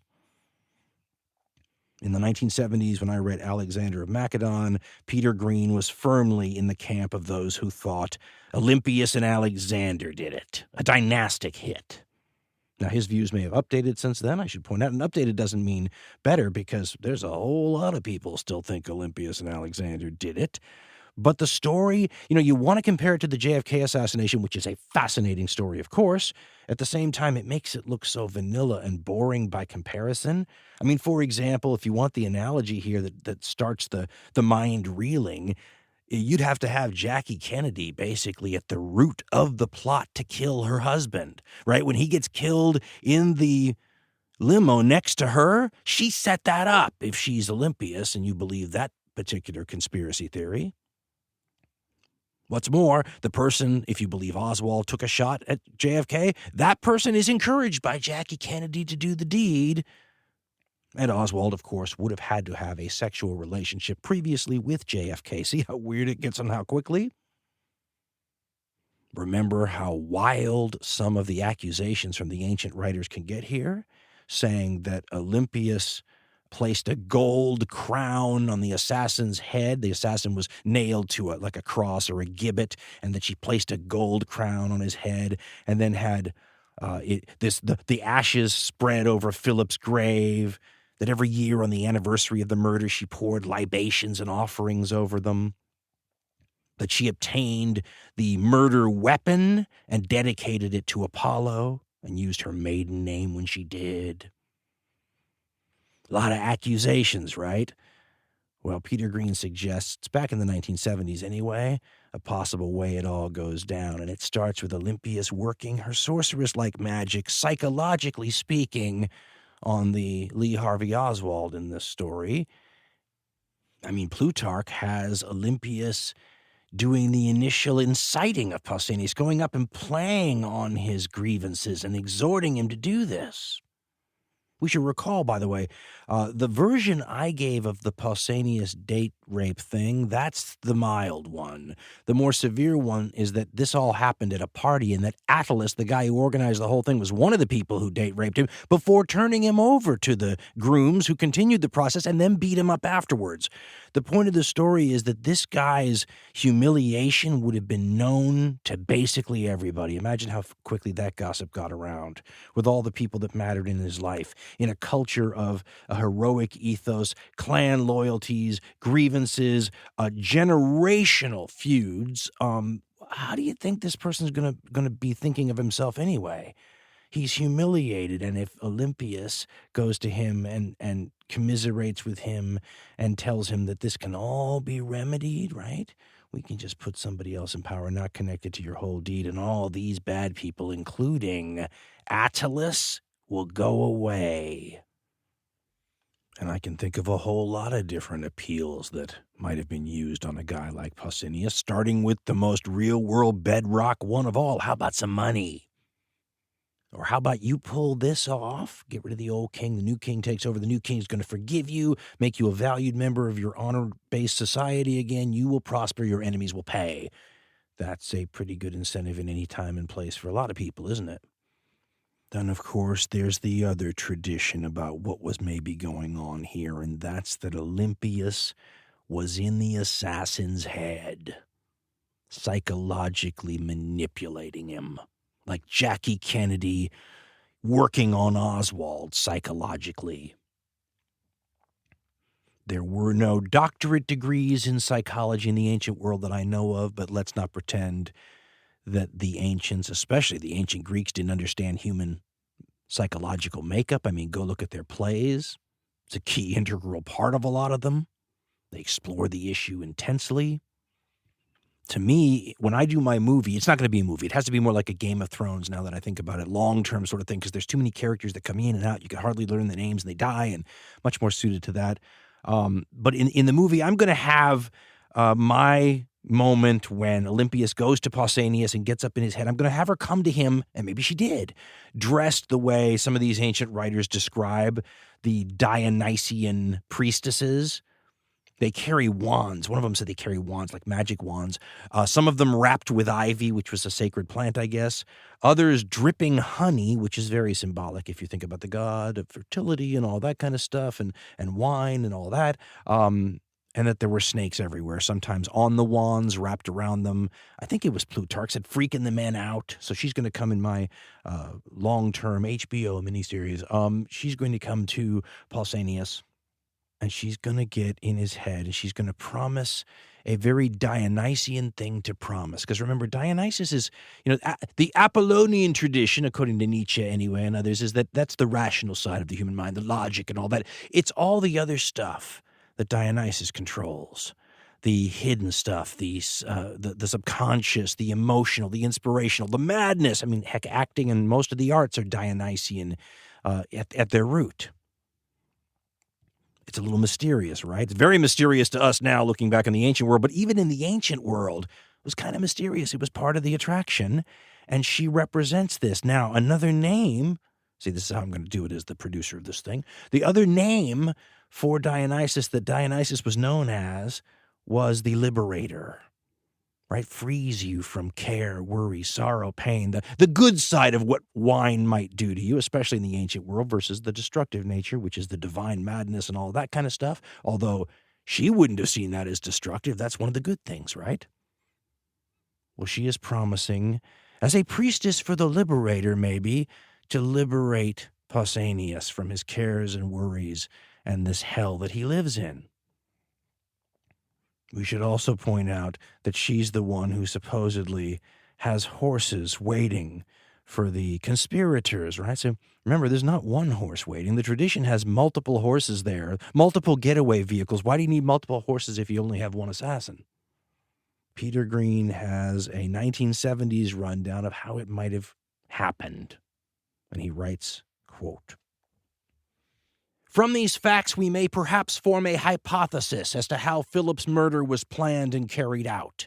Pausanias, still hot with resentment at the abominable way he had been treated, was approached, probably by Olympius, and promised high rewards and honors if he would join with his 3 kinsmen from Orestes in assassinating the king." I should point out those 3 kinsmen were Philip's bodyguards. So the guys who Jack Rubied him in a minute are the guys who are supposed to work with him in the assassination. This is going to be very Joker-like from Batman. Green continues, quote, "Olympius undertook to have horses ready for all 4 of them afterwards. But what Pausanias clearly did not know was the real role assigned to his fellow conspirators, those trusted intimates of Alexander. Their business was not the removal of Philip. It was to silence him. He knew too much. Once he had served his purpose, he was expendable.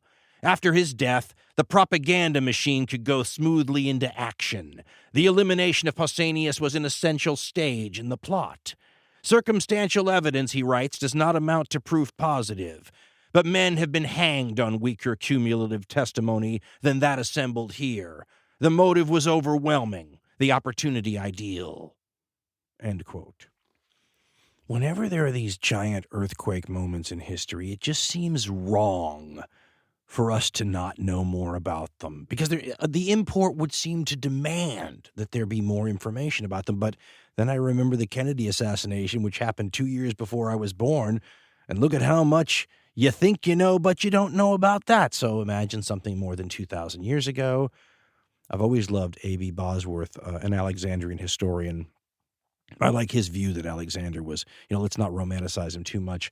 But Bosworth points out about this period something that we all need to take into account, and it does highlight how difficult a historian's job is trying to piece this stuff together, and the need to use all sorts of things like coinage and archaeology and a bunch of other disciplines to supplement the meager bits of information sometimes, or the contradictory stuff. And he writes about this period right after Philip's death, quote, "The first few days of Alexander's reign must have been among the most critical of his career. Unfortunately, no connected account survives of them. There are scraps of epitome and random flashbacks from later history, but most of the crucial details are irretrievably lost. There is infinite scope for speculation and imaginative reconstruction, but the sources themselves allow very little to be said. We must be prepared to admit our ignorance, however galling that may be." End quote. These are the kind of unknowables, by the way, that make this a hardcore history addendum show and not a full hardcore history program, because a lot of the data points are missing. Forget about the stuff between the data points. You don't know major things like whether or not Olympias can accurately be placed at Philip's assassination. Was she there? Was she an eyewitness? There are historians who say no, that she was back in her homeland at this time, and that she didn't come back to Macedonia until Philip was good and safely out of the way, good and dead, maybe for reasons of their own personal security. Others, though, generally following different ancient sources, say that she hardly would have missed a wedding between her daughter and her brother, with her son there, at an event that was in part staged to show that everything's just hunky-dory with the royal house, before the big Persian expedition. She's a prop in that propaganda show, isn't she? She's got to be there. But you don't know. Another thing you don't know about it, and it's key to what's going on behind the scenes now, is how many children Philip II actually had. Richard A. Gabriel says they only record the official kids of the official wives in the Macedonian tradition, but then says Philip was a rampant, I believe the word he used was rampant womanizer. And he quotes Justin, I think it was, not the greatest of all sources, but who says that Philip had sons all over the place. And just because they're not official in the Macedonian system, that didn't matter. The amount of royal blood mattered, whether it was official or not, less important, especially if you are a tool of a powerful Macedonian clan that wants to push, for their chance to have the boss of bosses job, and we'll overlook any problems with this contender. Heck, he's one of Philip's kids. Who cares if he's a bastard? So Alexander's first several weeks or month and a half, hard to know what happened. But eventually he emerges as the king. He's 20 years old, by the way. Some of the powerful barons that might have pushed back on him so quickly being acclaimed king are just conveniently out of the way, including Attalus, the guy who said, I hope we have a full-blooded, true-blood Macedonian heir, and, precipitated that drunken fight, which led to the need to have the wedding that Philip was just killed at. Attalus is conveniently back at the bridgehead, preparing things for the big Asian expedition. And Alexander starts his purges.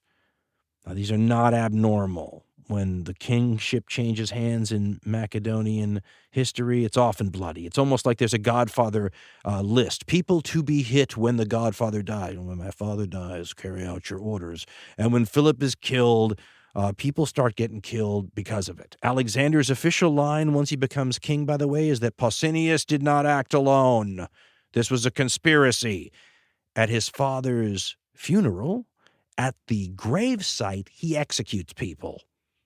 A couple of people he's related to, on his father's side anyway. People who potentially could have been put forward. I mean, people who might have had a claim to the kingship, but Alexander says they were involved in the plot to kill his dad. Boom, they're gone. And here's the weird part. They might have been. But this becomes very Stalin-esque. This becomes, Stalin had the Kirov excuse. Kirov's assassination is the thing that makes all these purges and killings justified. Alexander had his dad's, and it allows him to cover up the traditional Macedonian purges where lots of people are going to get whacked, including Attalus. He'll get it. He gets it by slow messenger. They have their own version of heat-seeking drone missiles or something, but they just take forever to get to their targets. Like the speed of a horse. Alexander sends an assassin. It's a couple, probably weeks to get to Asia Minor, and we are left wondering how the assassination happened. This often happens in the ancient writings. They'll tell you that something happened, but they won't tell you how. In the case of a mode of death, they did use poison. They did stuff like that. But this sounds like one of those traditional sort of man-to-man hits back before guns were around. Knives were very popular. And if you think about the ways the gangsters would do it in the 1920s, they'd grab your hand sometimes in a handshake, hold you really tight, and then use a pistol on you from close range. They would do the knife equivalent sometimes in the ancient world. So it'd be easy to imagine Attalus, who was probably in his 60s at this time, goes out to greet the Macedonian messenger. They probably vaguely know each other, maybe some kind of an embrace, and then a knife just in the right place. Now remember, it was Attalus' niece, Cleopatra, such a common name that it's confusing, who will then change it to Eurydice, another super common name and confusing. She married Philip, right? That was, again, the thing that caused the most recent rift in the family. And she has borne one, maybe two children, another one of those things that's galling because we don't know for sure. How many children did Cleopatra have in a short time? And were they male or female? I'm not going to take a position.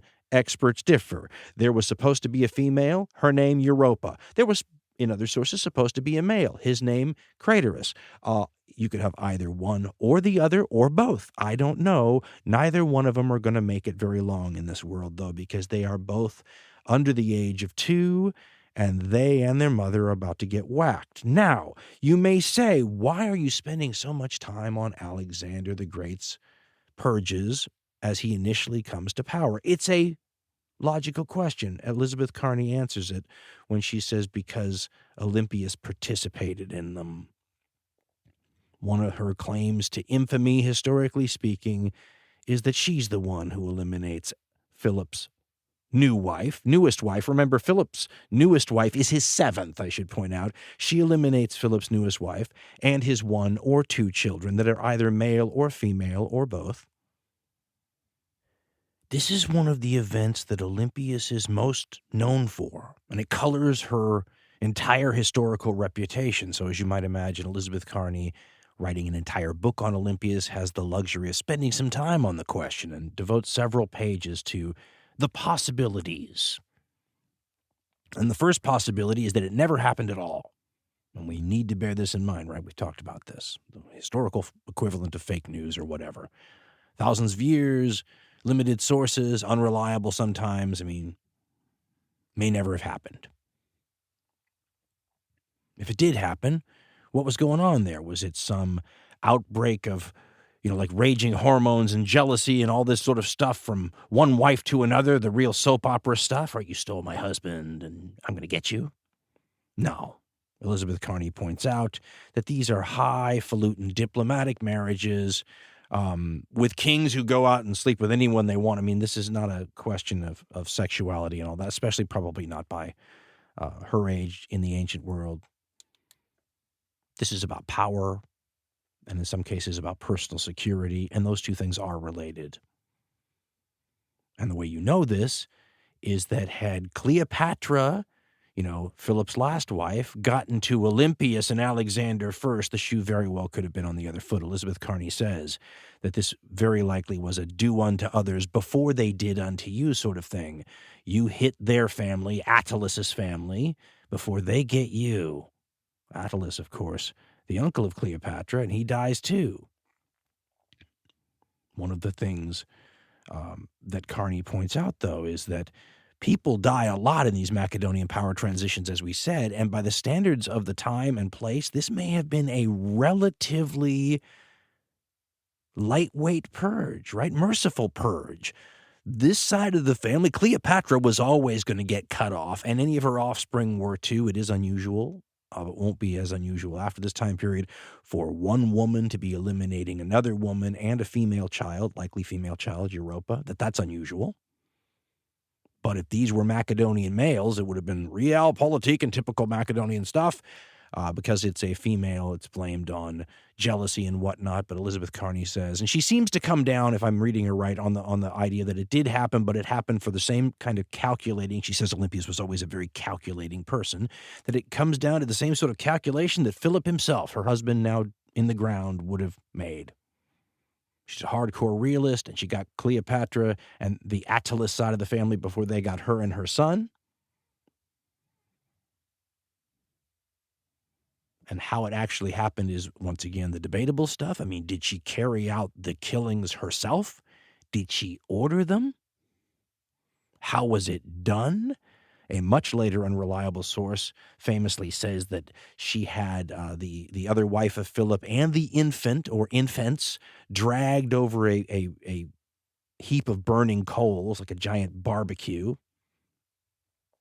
which again colors her historical reputation. Whether or not she did that, the killing of the infant, too, is very hard for everyone, and Elizabeth Carney goes into that quite a bit and how that would have been perceived during the time period and all this kind of stuff. Carney writes that other than the novelty of the woman-on-woman violence, it might not have rattled people that much, and she writes, quote, "Several factors indicate that contemporaries were not particularly surprised or bothered by Olympius's actions. The mere absence of the incident from most accounts is suggestive. It was not an attention grabber. Unlike other acts of violence committed by Alexander or Olympius, the sources do not mention them again, at least in terms of Olympius. Dynastic murders were a dime a dozen before and after these particular deaths, and some of those murdered were children. Philip's mother had been accused, albeit almost certainly unjustly, of dynastic murders. One suspects," she writes, "that many thought that Attilus and Cleopatra could hardly have expected anything else once Philip was dead. They had committed themselves to what proved to be the losing side in a dynastic struggle, and past reigns demonstrated what happened to those who made such a poor choice." End quote. She goes on to theorize that it's possible that the death was by hanging, reasons for which we will describe later, but like a self-hanging, like a suicide where, they put up a rope or they hand the former bride of Philip a rope and sort of suggest the same way Ernst Röhm in The Night of the Long Knives in Nazi Germany was supposed to have been given such a choice. Here you go. Do what you know you have to do kind of thing. And no real word on what happened to the infant. Another one of the unreliable ancient sources says that Olympius killed the infants in front of, and there were two in that story, I think, killed the infants in front of the mother, and then she either died when she saw that out of grief or whatever, or killed herself after that. You can see why Olympius gets such a fearsome rep, historically speaking.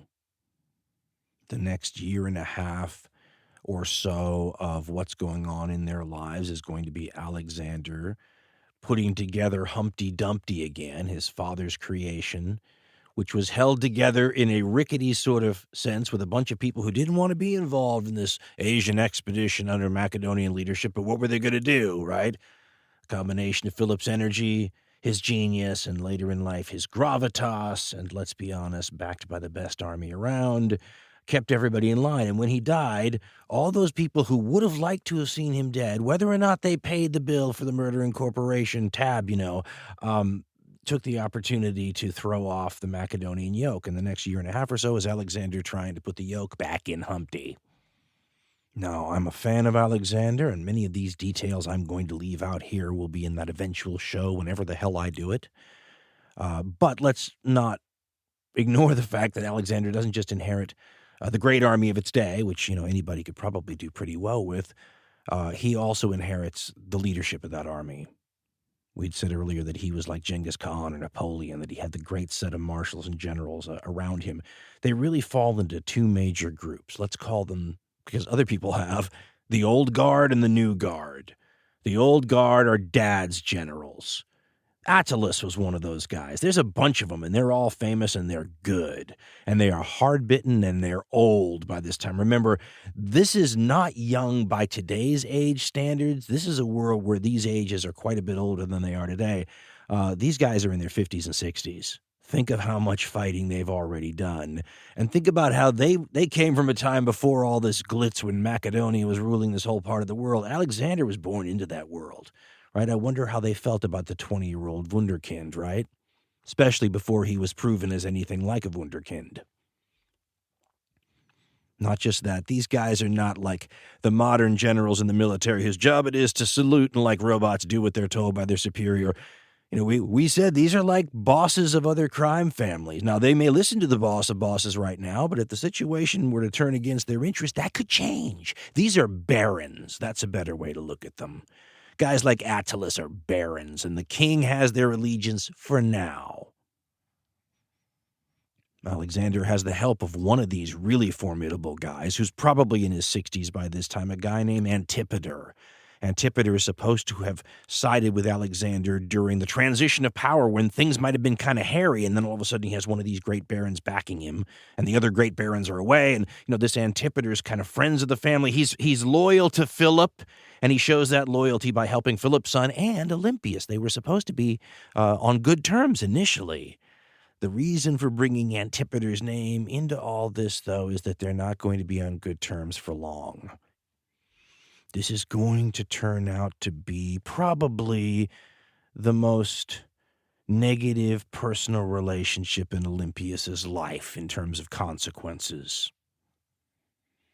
The reason things go south between she and Antipater are often tied to Alexander leaving, along with a giant chunk of the army, most of the mercenaries, and a lot of Greek allies when he launches his dad's mission, his dad's plan for an invasion of Asia himself with his dad's army. Throws a spear when he's disembarking from the boat onto the Asian side, into the sand, calls the entire area Spear One territory, and we're off. To be dealt with later in the inevitable Alexander show. This will continue, by the way, for 10 to 11 years as Alexander continues until his army makes him stop. An army who adored him and saw him as almost a god king, and finally said, we can't go any farther. We have snakes and elephants and monsoons, and we don't even remember what home looks like, and our armor's falling off us. Can we stop now? And Alexander basically called him a bunch of ingrates. What do you want? Meanwhile, Antipater and his mother are both in Macedonia. Antipater's the guy who Alexander picked to run the show. When I'm gone, somebody has to hold down the fort. Antipater gets the job, friend of the family. If you got to pick one of these unreliable Macedonian barons, this guy looks like the most reliable, right? This family's been the most reliable to me, the boss of bosses. I'll put you in charge, Antipater. He doesn't really have, it seems like, an official position for his mother, but do you think Olympius is just going to sit there and say nothing? A lot of wives probably would, but this is why she makes the history books, because she doesn't say nothing. She says a lot of stuff. And Antipater's got to deal with Alexander's mom. Probably not used to dealing with women like this at all, who get up in your grill and question some of the things you do. The funny part about it is you can't really believe any of the letters that the Alexander romance and some of these sources have that supposedly show correspondence. But you can see that there was correspondence to Alexander from both of those people complaining about each other. So his mom would write letters to Alexander when he's off in Asia saying, Antipater is exceeding his authority. He's acting like a king. He's in danger of, becoming a monarch himself, and all these complaining. And Antipater's writing to Alexander complaining about his mom and the interference, and she's exceeding her authority and getting involved in things she shouldn't. Speaking of getting involved in things she probably shouldn't, one of the stories about mother and son, Olympius and Alexander, that always makes the rounds as evidence someone points out of the mama's boy Oedipal complex version or view of Alexander has to do with worries over Alexander's sexuality as he gets older. Now, the reason this comes into play at this point in the story is because before this great invasion of Asia, this king who's been a king, year and a half, something like that, almost 2 years, he has no wife and he has no heir. And his generals are telling him, listen, it would be really smart. You're going to be at the tip of the spear here, fighting lots of battles in this big country. You should have an heir. And Alexander shows no real enthusiasm for this. And the story is famous of Alexander's mother hiring him a Thessalian courtesan. Thessaly's in northern Greece, and a courtesan, of course, is a prostitute, although in this day and age, these might have been people of some status and wealth and standing too, especially if you're getting one for a prince. Peter Green writes, quote, both he, meaning Philip, Alexander's dad, both he and Olympius, according to Theophrastes, were worried by, among other things, the boy's lack of heterosexual interests. They feared he might be turning out a girlish invert, and even went so far as to procure a beautiful Thessalian courtesan named Calixenia, I believe it is, to help develop his manly nature. Olympias herself, we are told, frequently begged him to have intercourse with this woman, which does not suggest any great enthusiasm on his part. But then, what son would take kindly to a maternally selected mistress? End quote. Good point there. A little weird, at least nowadays. Nevertheless, without heir or wife, in 334 BCE, Alexander takes off on his adventure in Asia, never to return home again. Leaving his mother and Antipater back at home, and this is where the data points get sparse, right? They sort of go away with Alexander. She's doing a couple of things, it's thought, back at home. The first thing is she is obviously the equivalent of the king's eye in Persia. That's the famous position where the Persian king would have an official who stayed in the governor's palaces and watched the governors for the king, watched to make sure that they do what the king wanted, watched to make sure, go to the marketplace, listen to the scuttlebutt, listen to any rumors, and constantly report back to the king. She was certainly doing this for Alexander. As we said earlier, she's the one person probably in this world whose interests completely line up with Alexander's, and the one person he can almost totally trust. Her power rests on him, right? His life and success is what makes her power manifest, and so she has the same interest he does. Let's protect Alexander and his interests. So she's watching Antipater for Alexander, no doubt about that. But she's also doing things in Elizabeth Carney. It's a great book, by the way. It's not a child's book, but if you like Olympias, it's the only one I found just on Olympias. Pick that up. But she points out that women in the ancient world did things that are sometimes under the radar, but that are these really important parts of the story, like diplomacy. It's such a personal relationship thing in this time period, although I've known diplomats who will say it's still about personal relationships even today. Go look, if you just want to see how recently it was, how it could even manifest, look at the correspondence between the various royal families of Europe before the First World War broke out, and how much they were writing these intimate letters to their cousins and whatnot, but bringing up major things like treaties and agreements and diplomacy and everything else, right? Unofficial diplomatic stuff from the back channels, if you will. Well, in most periods in human history, most places had it on like a personal level, right? Who's in your Rolodex? I know that guy. I'll go talk to him, whatever it might be, right? A lot of these people would send their children to foreign courts, and then they would come back home later. And then if you needed to do diplomacy with those courts, you'd send the child that grew up there, right? If Alexander or Philip had a problem with anyone in Epirus, you send Olympias, right? She's from there. She knows everybody. I grew up with all those people. I'll go talk to them. That's personal diplomacy. It sounds like she was doing a lot of that. And that's the kind of stuff that maybe Antipater would be like, she's, exceeding her authority. They also found her signature or her daughter's signature on some official shipments of food and stuff, so it's theorized that maybe during a time of food shortage, she either signed the invoice or maybe even out of her own funds paid for food to be brought in. That's another thing that might look like it undercut Antipater's, competence or whatever. I'll complain about that to Alexander in my next letter. But even as Alexander continues and goes from victory to victory in the East, there's almost like something from his mother that follows him.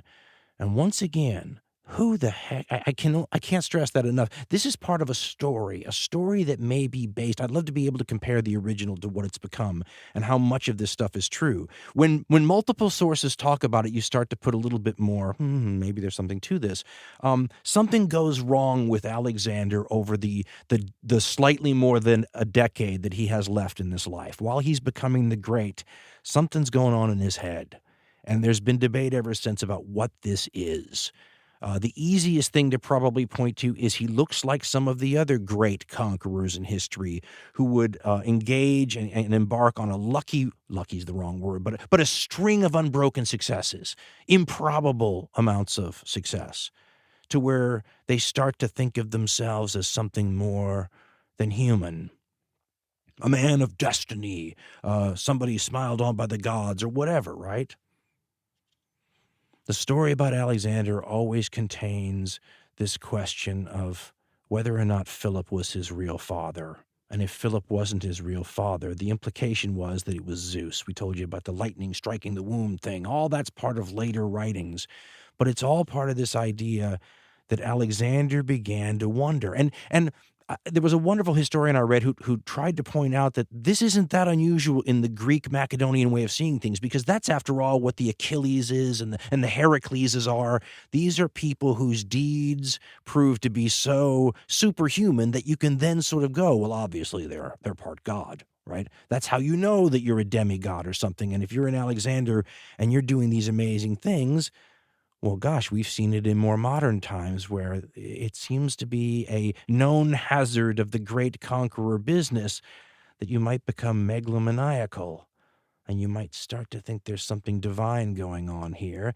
And Olympius's impact on this story is that, it's unlikely that Hitler's mom was whispering in his ear that there was something super special about him. Napoleon's mom either.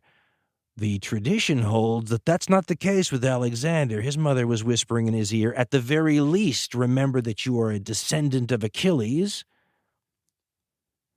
But it might be a little bit bigger even than that. One of the things another historian that I read pointed out, I hadn't even thought about this, but it's right, that in a patrilineal society like Macedonia, where everybody always calls attention to their father's family line, Alexander constantly called attention to his mother's and constantly sort of associated himself with Achilles rather than his dad's line and Heracles. Zeus, however, which is sort of, it all devolves to Zeus in the end, Zeus, however, began to fascinate him as his conquest went on. And in the Alexander story, famously, he's going to go to all these oracles. When he conquers Egypt, he finds the famous oracle there, and he's going into these oracles. And the stories are that he's asking these oracles, is Philip my dad? And the implication is if Philip isn't his dad, Zeus is. Now, all by itself, I'm not even sure that thinking that you are the son of a god or something is all that terrible. Depends on how it works out, right? Maybe you're a wonderful person who thinks they're the son of a god. But in Alexander's case, it's wrapped up with all the other traditional stuff that's going on, the megalomania, the mental instability. Historians and writers ever since have been trying to put a label on it and figure it out. There's so much unknown space in which to theorize. You get pretty wide variation of ideas. I have a whole book devoted to the idea that if you plug in rampant alcoholism for X, the unknown quantity in the story, boom, everything else makes sense. Well, that's just an argument, but there's no doubt about it that if you could bring Olympias from her home or the ruling area of Macedonia in a giant Concorde jet, land her in Babylon where Alexander is 10 years after she last saw him, if she could have a conversation with her son, I wonder if she would recognize him. The alcohol situation is a factor. There's no doubt about it. I mean, his best friend and probable lover, Hephaestion, will die from drinking. And not only does he almost die from drinking initially, he's told to lay off the drinking for like a few days, and he can't even do that. And when he drinks some more, he dies. Alexander's response to this was to drink more. I mean, these are people who are dying sometimes. I mean, imagine having chug-a-lug contests where sometimes one of the participants dies. I just imagine the other participant turning around, lowering his giant cauldron of wine and going, I win. It's pretty hardcore, right? The only thing I could say that sort of mollifies it a little bit is that the Persians that Alexander took over, their ruler kind of is a big drinker and is supposed to be a big drinker like that too, a heroic drinker. You want to be the king of the Persians? You better be able to drink, sir. Just saying. Even now, I think, okay, rampant alcoholic who thinks he's the son of a god, you could still work with that, couldn't you? It's when you get to another of the known pitfalls of this great conqueror sort of lifestyle that it all falls apart for him, maybe. The paranoia and the suspicion. And he begins to start killing the people around him. He begins to think everyone's a threat. And maybe those letters from his mom years ago that were saying Antipater's trying to take over, Antipater's doing too much, Antipater this, and maybe he could rebuke her back then and just say, lay off, I know, he's trying to conquer the world, I'll get back to you. Maybe now when you become more suspicious and as the mental instability takes hold and all these other problems, he's got some war wounds that are maybe taking a toll on him sort of too. He's not the man he was probably. Maybe you start listening to your mom's letters a little bit more. You already were thinking everyone around you's plotting, and now she's saying this stuff about Antipater, and she's been saying it for like 10 years. Certainly, where there's smoke, there's fire. In 323, Alexander decides to sack Antipater. Sends him a note from Babylon saying, bring me some more replacement troops and come on over here, I want to see you. With everybody getting whacked around Alexander all of a sudden, Antipater, who is in his 60s, 70s maybe even now, he thinks this is a trap. Traditionally, and anybody would think mafia crime family again. Alexander wants you to come on over to this clam house and have a little something to eat. Just want to talk to you. So Antipater doesn't go anywhere. He doesn't drop his command and leave Macedonia and go to see Alexander. He doesn't respond to the summons. So eventually he does send his son Cassander, though. Cassander's about Alexander's age, by the way, and he's important to the story, very important. Elizabeth Carney pointed out something that you kind of remember knowing, but it didn't sink in until she said it, was how many of these people had known each other their whole lives. What's more, in the Macedonian court, many of these people's parents knew each other as toddlers, and in a lot of cases, even their grandparents played together on the schoolyard. Alexander and Cassander were two of the people in that very tiny class taught by Aristotle. And when you look at that class, when the students in that class are named, they all become like Alexander's generals and his advisors and his bodyguards. Earlier, we had mentioned the old guard of the generals, Philip's, people, his dad's generals. He has his own contemporaries who become generals and become great leaders of armies after his time too. And these are all guys that went to school with him. Cassander's one of those guys, but they don't really like each other that much apparently. And Cassander shows up in Alexander's court, ostensibly, I guess, to beg for his dad's job. But in this case, that's almost the same thing as begging for his life.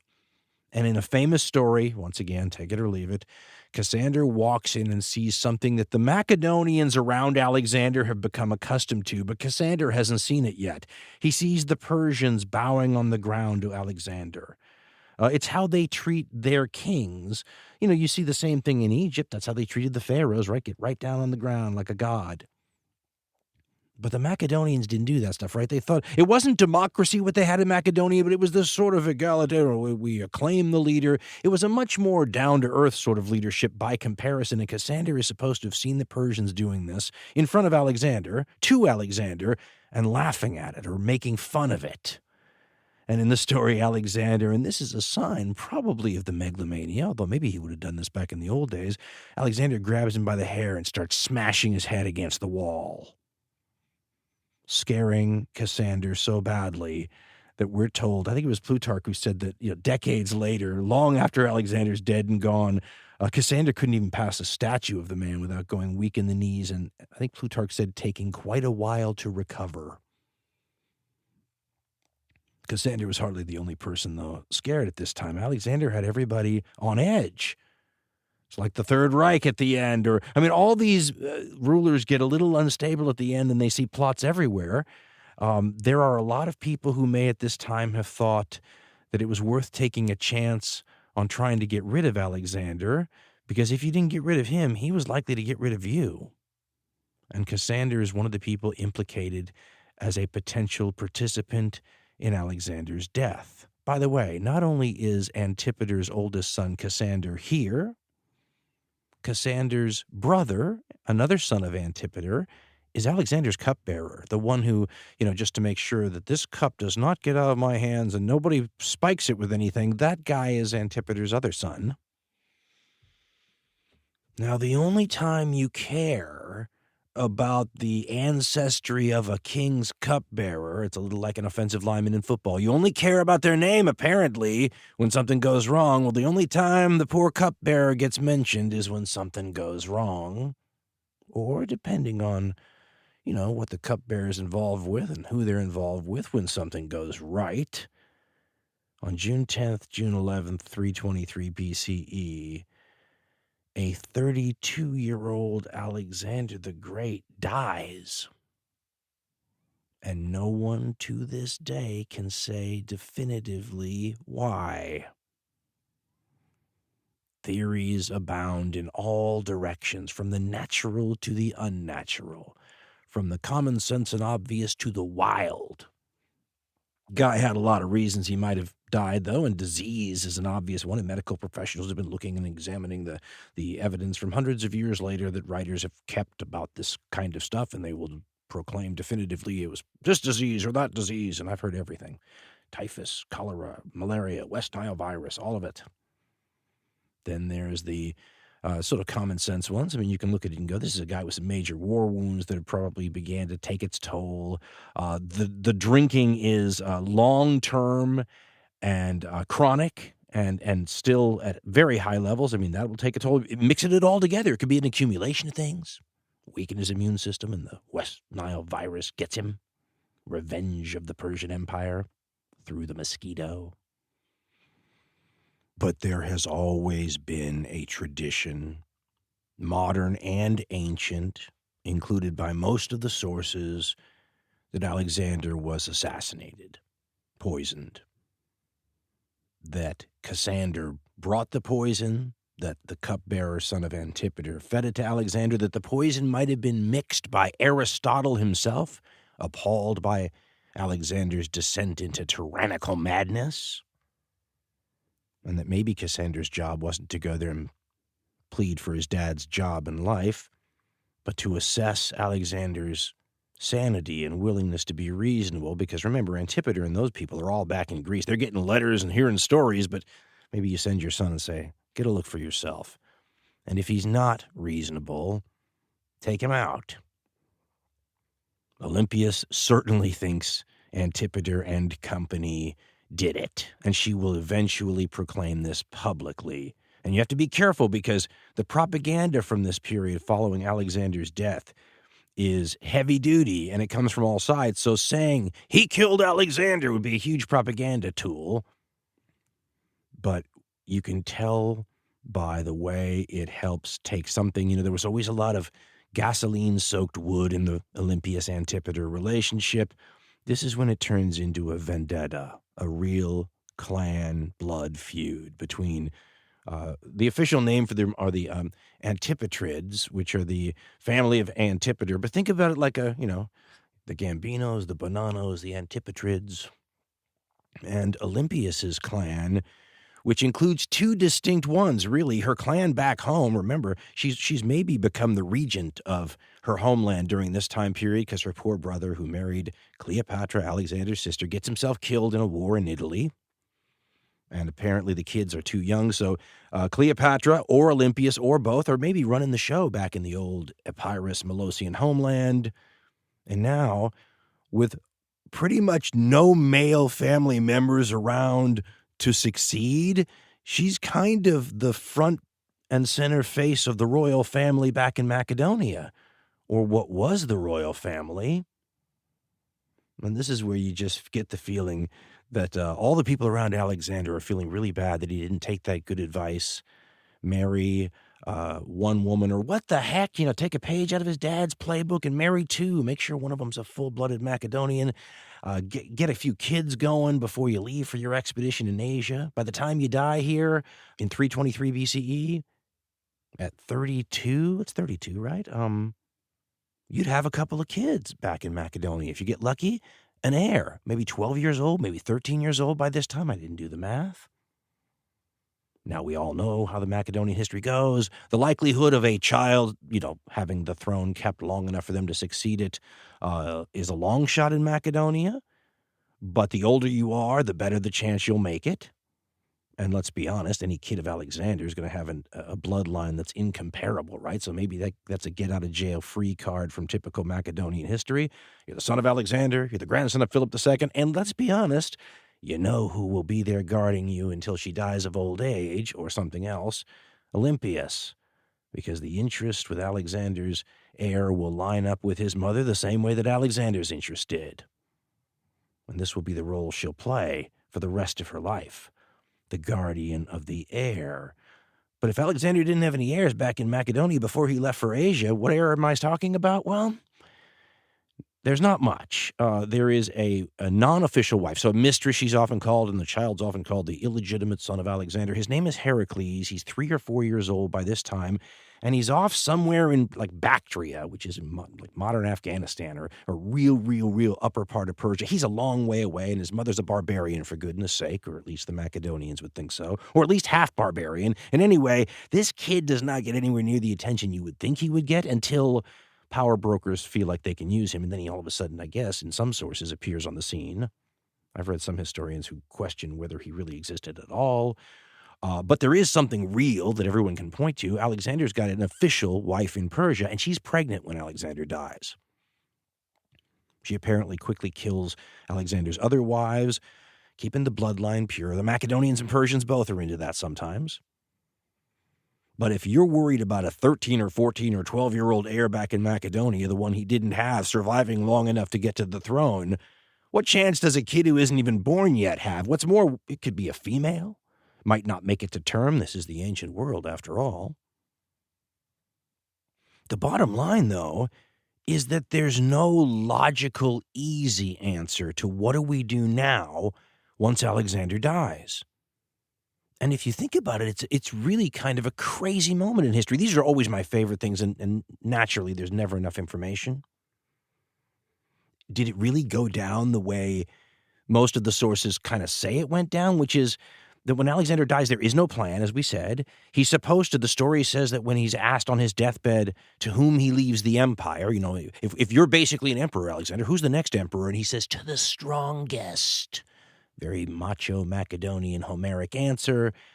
Maybe something you could justify in a Darwinian, may the best man win kind of competition for the throne.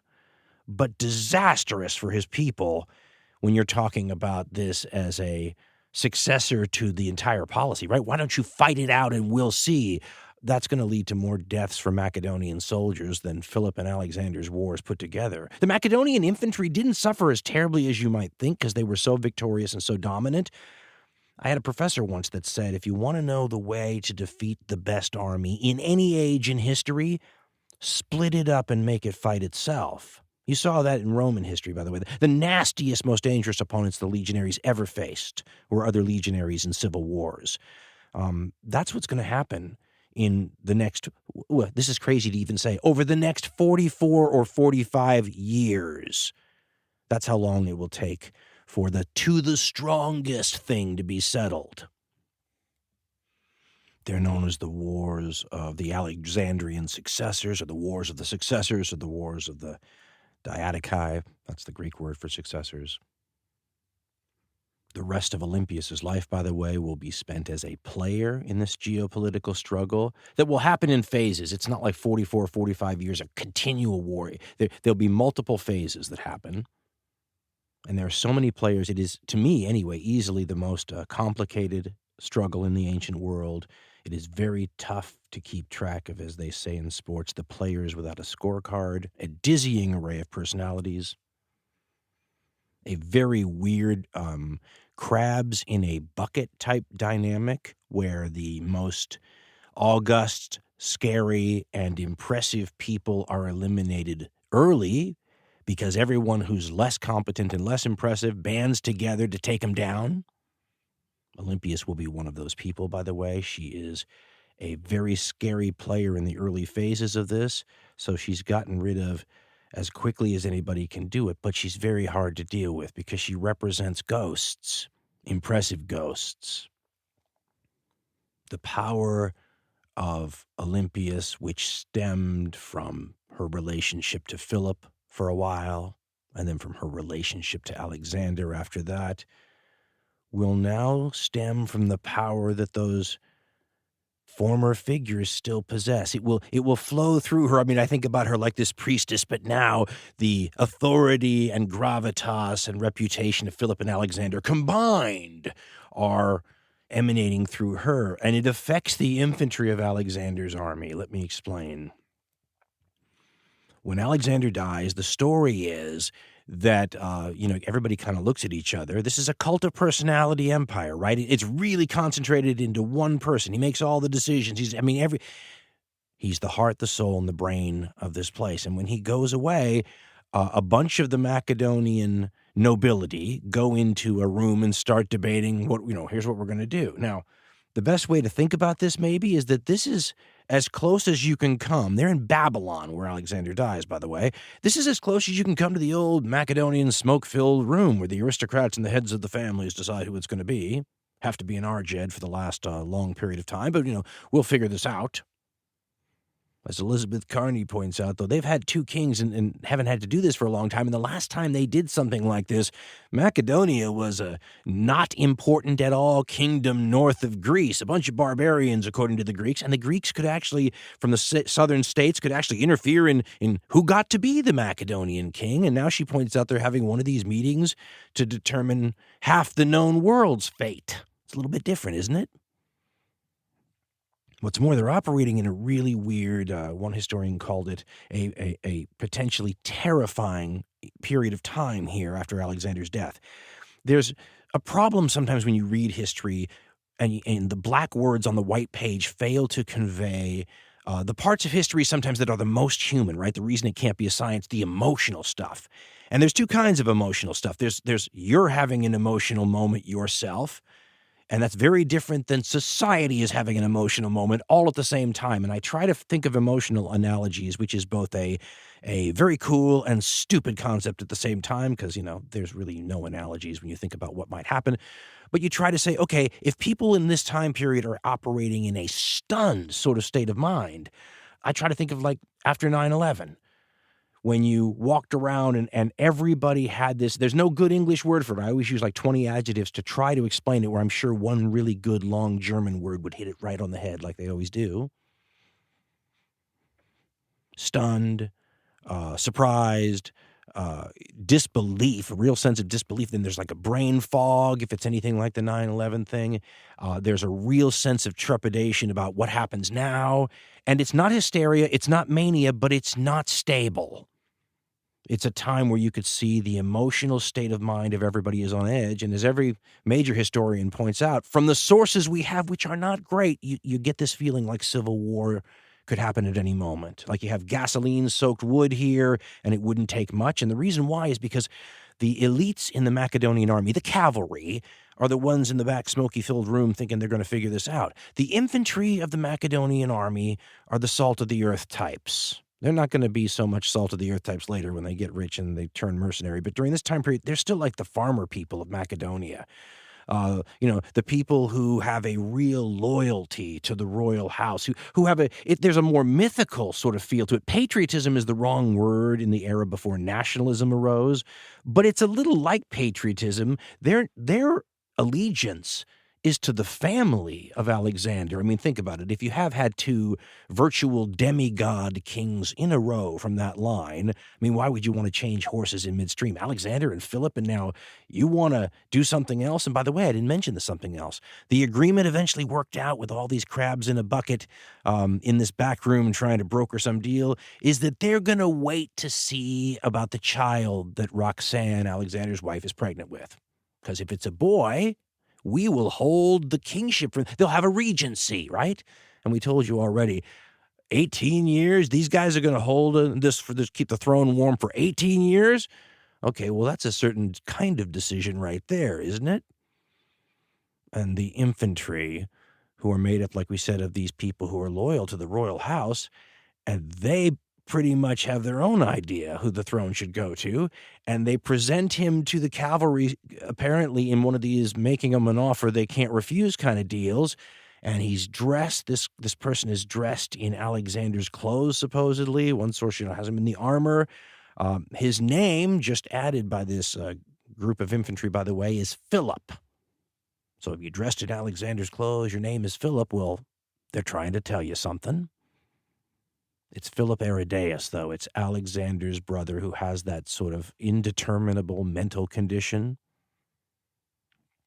As one historian said, the only reason that this is the only person you have to turn to is because anybody that Alexander was afraid of is gone by now. So he wasn't afraid of this guy. Why? Because he's no threat. Although I read someone else that said the fact that the infantry knew him, and he was in Babylon with them, he was sort of a mascot, apparently, is the way it's portrayed, the team mascot. But the fact that the infantry knew him and wanted him for this role may have been an indication that that's not really true in history. So who knows? The two sides, the infantry, the salt-of-the-earth types, start clashing with the cavalry. Violence almost breaks out, or does, and the cavalry leaves Babylon. The infantry stays in Babylon, and then the cavalry puts Babylon under siege. You have an explosive moment here, and then a deal is brokered. The deal is that there will be no compromises on either side, that both sides get what they want. So there's going to be two kings. The unborn child of Roxanne, who does turn out to be a boy, and Alexander the Great is Alexander III, so they'll name this one Alexander IV, and Alexander's half-brother, son of Philip and a Thessalian dancing girl, I believe, is going to be the other king, and neither one of them can rule without a regent, so a regent is appointed, and away we go. Elizabeth Carney tries to get into the head a little bit of Olympius on an emotional level when she finds out her son is dead. She has no body. She has nothing. And, most mothers would be very bereaved in this situation. Her situation's worse because Alexander was her guarantee of safety, not just for her, but for her immediate loved ones altogether. The reason her enemy Antipater couldn't touch her when Alexander was alive. He's still in Macedonia. She's nearby. If she's not in Macedonia, I think she keeps going back and forth between Macedonia and her homeland in Molossia. But all of a sudden, Antipater can do whatever he wants to her, except for one thing. He's got to be careful because all throughout the rest of her life, the salt of the earth Macedonian soldiers, not so much the cavalry, but the people on the ground, the everyday Joes in the ranks, they're going to show an immense amount of loyalty to her. And the loyalty of the troops during this time period in this next successor war is key, because at times they will turn on their commanders in the upcoming wars. There'll be incidents of them deciding to. In one famous case, the baggage of the infantry in a conflict is captured, and so to get their baggage back, they hand the general over. It's going to be a very interesting time period for all of these different generals. Who essentially have pieces of the Wehrmacht that they're fighting with against other pieces of the Wehrmacht, but sometimes the pieces in the Wehrmacht have a mind of their own. And Olympius is one of those people that will prove to be a dangerous person to do anything against, because your own Wehrmacht troops might turn against you. This is an interesting thing for the generals to try to have to deal with. It's a dynamic in this crisis. And interestingly enough, it's not just Olympius that commands this sort of loyalty from the backbone of the Macedonian army and probably the farmers and the folks back home in Macedonia. It's not just her. It's all the close family of Philip II. And of course, she's not the only close family of Philip II. She's also not the only one able to channel power in the here and now through ghosts. Philip II, Olympius' long-dead husband now, the great Philip II, Alexander's dad, he had 7 wives, right? He didn't just have Olympius, and those wives produced offspring, didn't they? Obviously, they didn't have any of the male offspring survive to become competitors of Alexander because, well, that's what purges are for, right? Alexander would have gotten those guys. But the women are no threat to him, so they usually didn't get touched, which means when it comes to what those salt of the earth, backbone of the Macedonian army, and probably the Macedonian folks back home, if they have a loyalty to the royal family at this point, that mainly means women, which provides a level of power boost that is unusual. What's unusual about the next part of this story, to me, it is the best part of this story because it's so rare. It's rare to see women exerting themselves on the global geopolitical stage, especially before modern times. But they're out there. There's incidents. There's even incidents of multiple women doing it at the same time, but they're rare. I've never, and I'm ignorant on so many subjects, and I'm sure it happened in Chinese history because everything happened in Chinese history once upon a time. But I've not encountered another era where you have so many powerful, august women in the story operating on both sides, by the way, and often at odds with each other in a full-on geopolitical diplomatic power sense as now. And you might be able to make a case that it's because of the way the conditions developed. And one of the conditions is all these men that might have otherwise assumed this role are gone. And if Philip II and Alexander the Great's memory confers power on the people left over in the family, and those people are women, well, you see a unique opportunity for these women to figure out a tool to use that power. After Alexander dies, you have a mass rush of all these various Macedonian royal clans marrying into each other for diplomatic purposes, right? Covering their ass, hedging their bets. It's a dangerous time, right? Which of these successors might win? What might happen to us? Who are we? What if you support the wrong guy for the boss of bosses, and then afterwards the other guy? They're going to remember that, right? Elizabeth Carney called this period the brisk post-Alexander elite Macedonian marriage market, which I thought was interesting. Now, the reason it concerns us, though, is there's a couple of these potential marriage partners from the royal clan who are game changers, right? They could end this story of who gets to succeed Alexander right now, right? There doesn't have to be the equivalent of an ancient world war for 44 or 45 years to settle it. We could settle it right now. In 322 or something, year after Alexander dies. We'll settle it right now. All you got to do is have one of these crabs in a bucket. One of these successor warlords has to just get the edge, and it's all over. And it's got to be a pretty good edge, because the other crabs in a bucket will pull you down if you just get a slight bit more power than they have. You've got to win the game. You got to hit the jackpot. If this is like a murderous version of The Bachelorette, you've got to get the hand of the bride that can confer legitimacy on you. Who's out there that could do that? And think about how much power that gives the person who can do that. Well, there are multiple potential people who could marry into one of these successors' clans and get them closer to the royal house. But there's almost a hierarchy, right? This person will get you this close to the royal house, but this person will get you 2 steps closer to the royal house. You want to get the jackpot, you got to marry Alexander the Great's sister, don't you? He's only got one full-blooded sibling, Cleopatra, the one who married her uncle, who's gone off and died in Italy now, leaving her a widow. Boom, here she is, available, the Bachelorette. And, of course, Olympius and her daughter Cleopatra work as a team here, sort of. So it's the Olympius-Cleopatra limited partnership here. And they desperately need to utilize this power of having the ability to confer upon you a spouse and then, of course, subsequent children whose father was Philip II, whose brother was Alexander the Great, whose mother is Olympius. I mean, come on, that is your game changer right there. You want to be the crab that crawls out of the bucket, you marry Cleopatra, and she knows it. But this power also makes her dangerous to others. I mean, if you happen to be the successor warlord who gets her hand in marriage, well, fantastic for you. But what does that mean for all your competitors, all the warlords who didn't get her hand in marriage? So over her lifetime, she's going to either court or be courted by many of the major players in this story. All the bigwigs are going to try to get her hand in marriage. She's the obvious prize here. But if you can't have her hand in marriage, she's the obvious target too. At least you have to block her, because she's another one of those people that you can't just kill, right? Sometimes you just want to kill these people if you're one of these successors, but there are certain people that have sort of a cloak of invincibility around them, and it's the ghosts protecting them. Philip II and Alexander. You go off and kill them, your troops might kill you. Now, that's not just speculation, because some of the other women in this story have an incident very similar to that happen to them. This is where the other women come into the piece.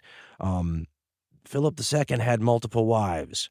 Remember we talked about one of these wives as an example of how tough, Philip shouldn't have a problem with Olympias, right? He has that warrior, that Illyrian warrior princess as a wife. One of his other ones, the Wonder Woman lady, fights with sword, shield, helmet. Remember we talked about her? Well, she had children with Philip.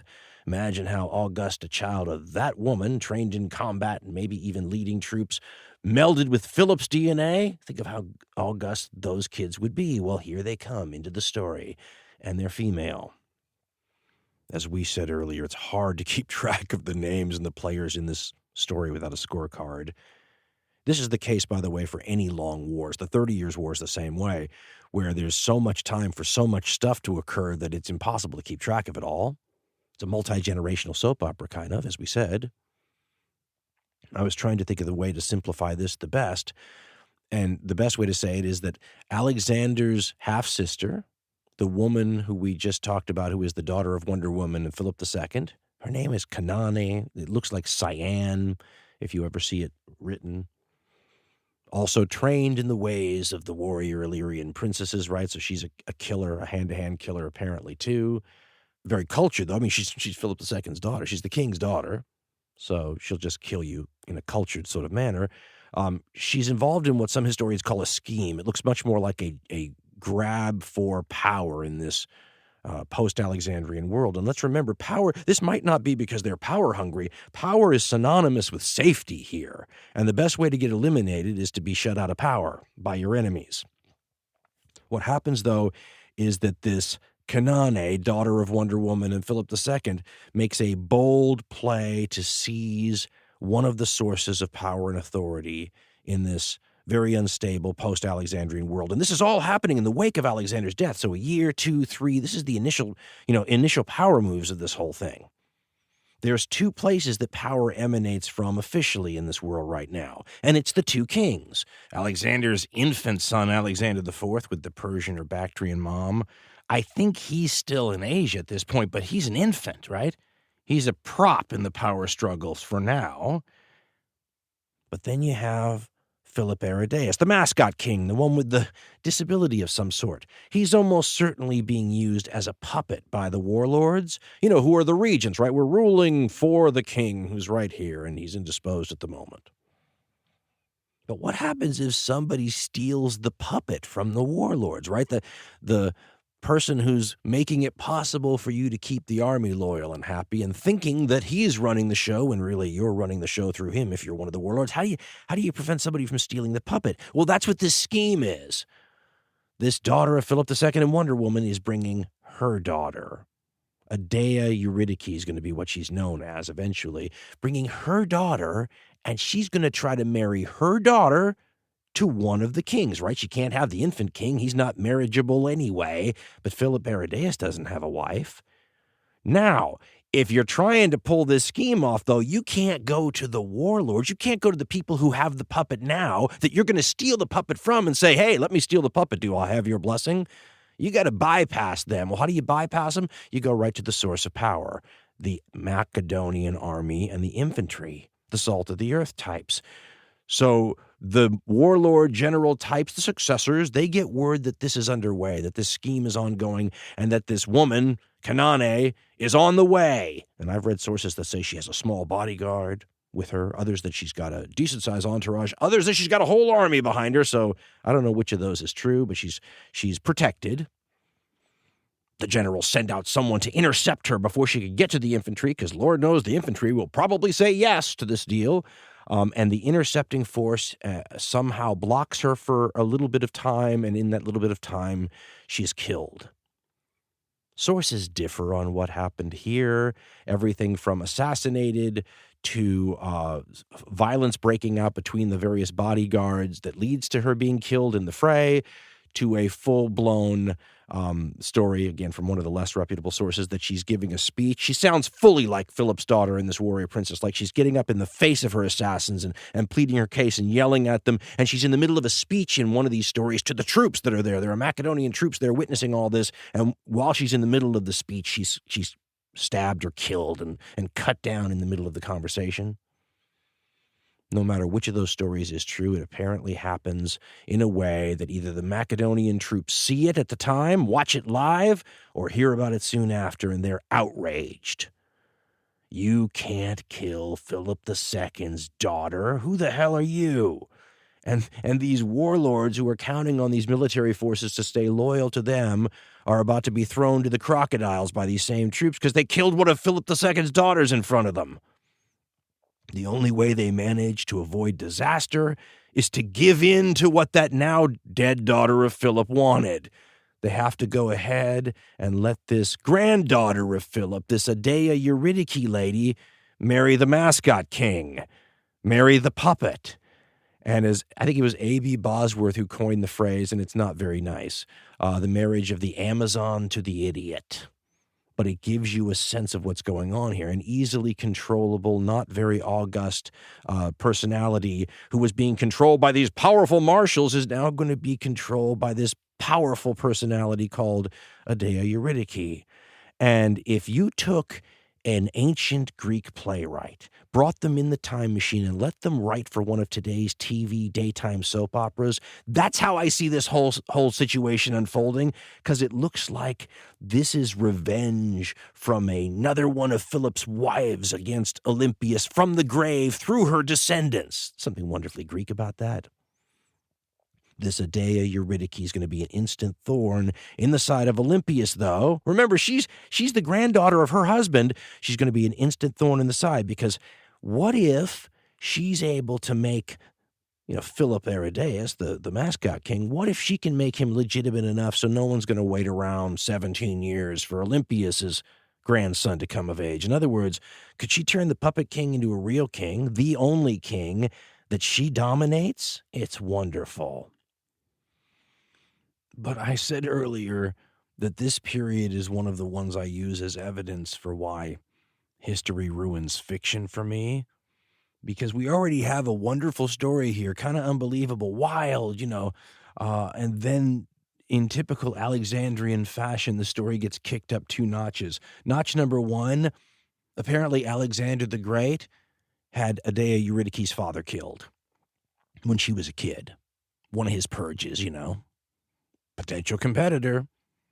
So if she didn't like the other side of the family to begin with, she really doesn't like him now. The other thing, and I find this to be the one where I would send the script back to the screenwriter and said, sorry, you went too far here. Nobody's going to buy that. She's apparently something like 16 years old. Her age is tough to determine. In Dividing the Spoils, though, Robin Waterfield said 16. Wow. And 16 really doesn't mean anything in a neutral playing field, historically speaking, right? Because we all know people got married younger. Well, it was Romeo and Juliet, and she's like 13, 14, something like that. But we're not talking about somebody who just gets married and then ends up in somebody's, royal family or whatnot. We're talking about somebody who almost immediately asserts her prerogatives and tries to wrest as much control as she can grab over the situation here. And she's not playing with a bunch of little court functionaries. She's doing this in a room full of these generals and marshals that are so great, I said, that only like Napoleon's group of generals and marshals and Genghis Khan's, it's rarefied air. And some of these guys are like multiple times her age. There's a bunch of these dudes in their late 60s all the way up to their mid-70s, still in the field fighting, by the way. They don't make people like this anymore, we should point out. Guys who were fighting with Alexander's dad the day Alexander was born, and some 16-year-old is going to come in there who wasn't even a part of the story 5 minutes ago and start telling them how it's going to be? This is insane, and I wouldn't believe it. When I do my multi-part, the 45, 57 episodes, whatever it's going to be on my cable channel, I'm going to find some actress from that region because I feel like there's, in my head anyway, I have a very specific kind of fire in mind that's native to the region, I guess you could say. Greece, northern Greece, Albania, Bulgaria, maybe Sicily, and then go find yourself like a 16-year-old from there who, it sounds like something out of the Hunger Games, doesn't it? Too much to be believed, because this 16-year-old is not going to stay in the shadows at all. Now, the year she marries Philip Aridaeus, though, is 321 BCE. This is 2 years after Alexander the Great dies, and it is the year that the whole post-Alexander deal on how we're going to run things goes murderously sideways. The deal made in the wake of Alexander's death, under pressure, in haste. It never seems like that had much of a chance of lasting, especially with all these ambitious, powerful people involved. It would have required a lot of good behavior on a lot of people's parts. To understand the setup, because it's kind of important, essentially what all these people did in deciding how they were going to run Alexander's empire after he died was to run it like the Persians ran theirs. And really, if you want to look at it, similar to the way the Macedonians ran Macedonia before they got all big and powerful. All these great successors, these generals, these marshals, these high administrators, these bodyguards of Alexander, would all be given territories. Think Al Capone, the South Side's his territory. Ptolemy gets Egypt. And so all these people rule these areas, and they rule them kind of like kings. And I keep calling them warlords because they fit the definition of the term. At the same time, one historian reminds us that these are, at this time period, people who are practically kings themselves, fabulously wealthy, immensely famous. Lots of troops swear allegiance to them. These are kings in their own right. And you start, if you're a king, after a while, wanting to be treated like a king and not really wanting to bow the knee to any boss of bosses, but this system has one. That's the deal. It is like a Persian system where all of the satraps are kings in their own territory, but there is someone called the king of kings, and that was the high commander. Well, that person's title in this system is regent, and they rule with the royal power in the name of the two kings who are not capable of ruling at the moment. This person just happens to get this job because he was at Alexander's bedside as Alexander lay dying, and Alexander gives the signet ring to this guy.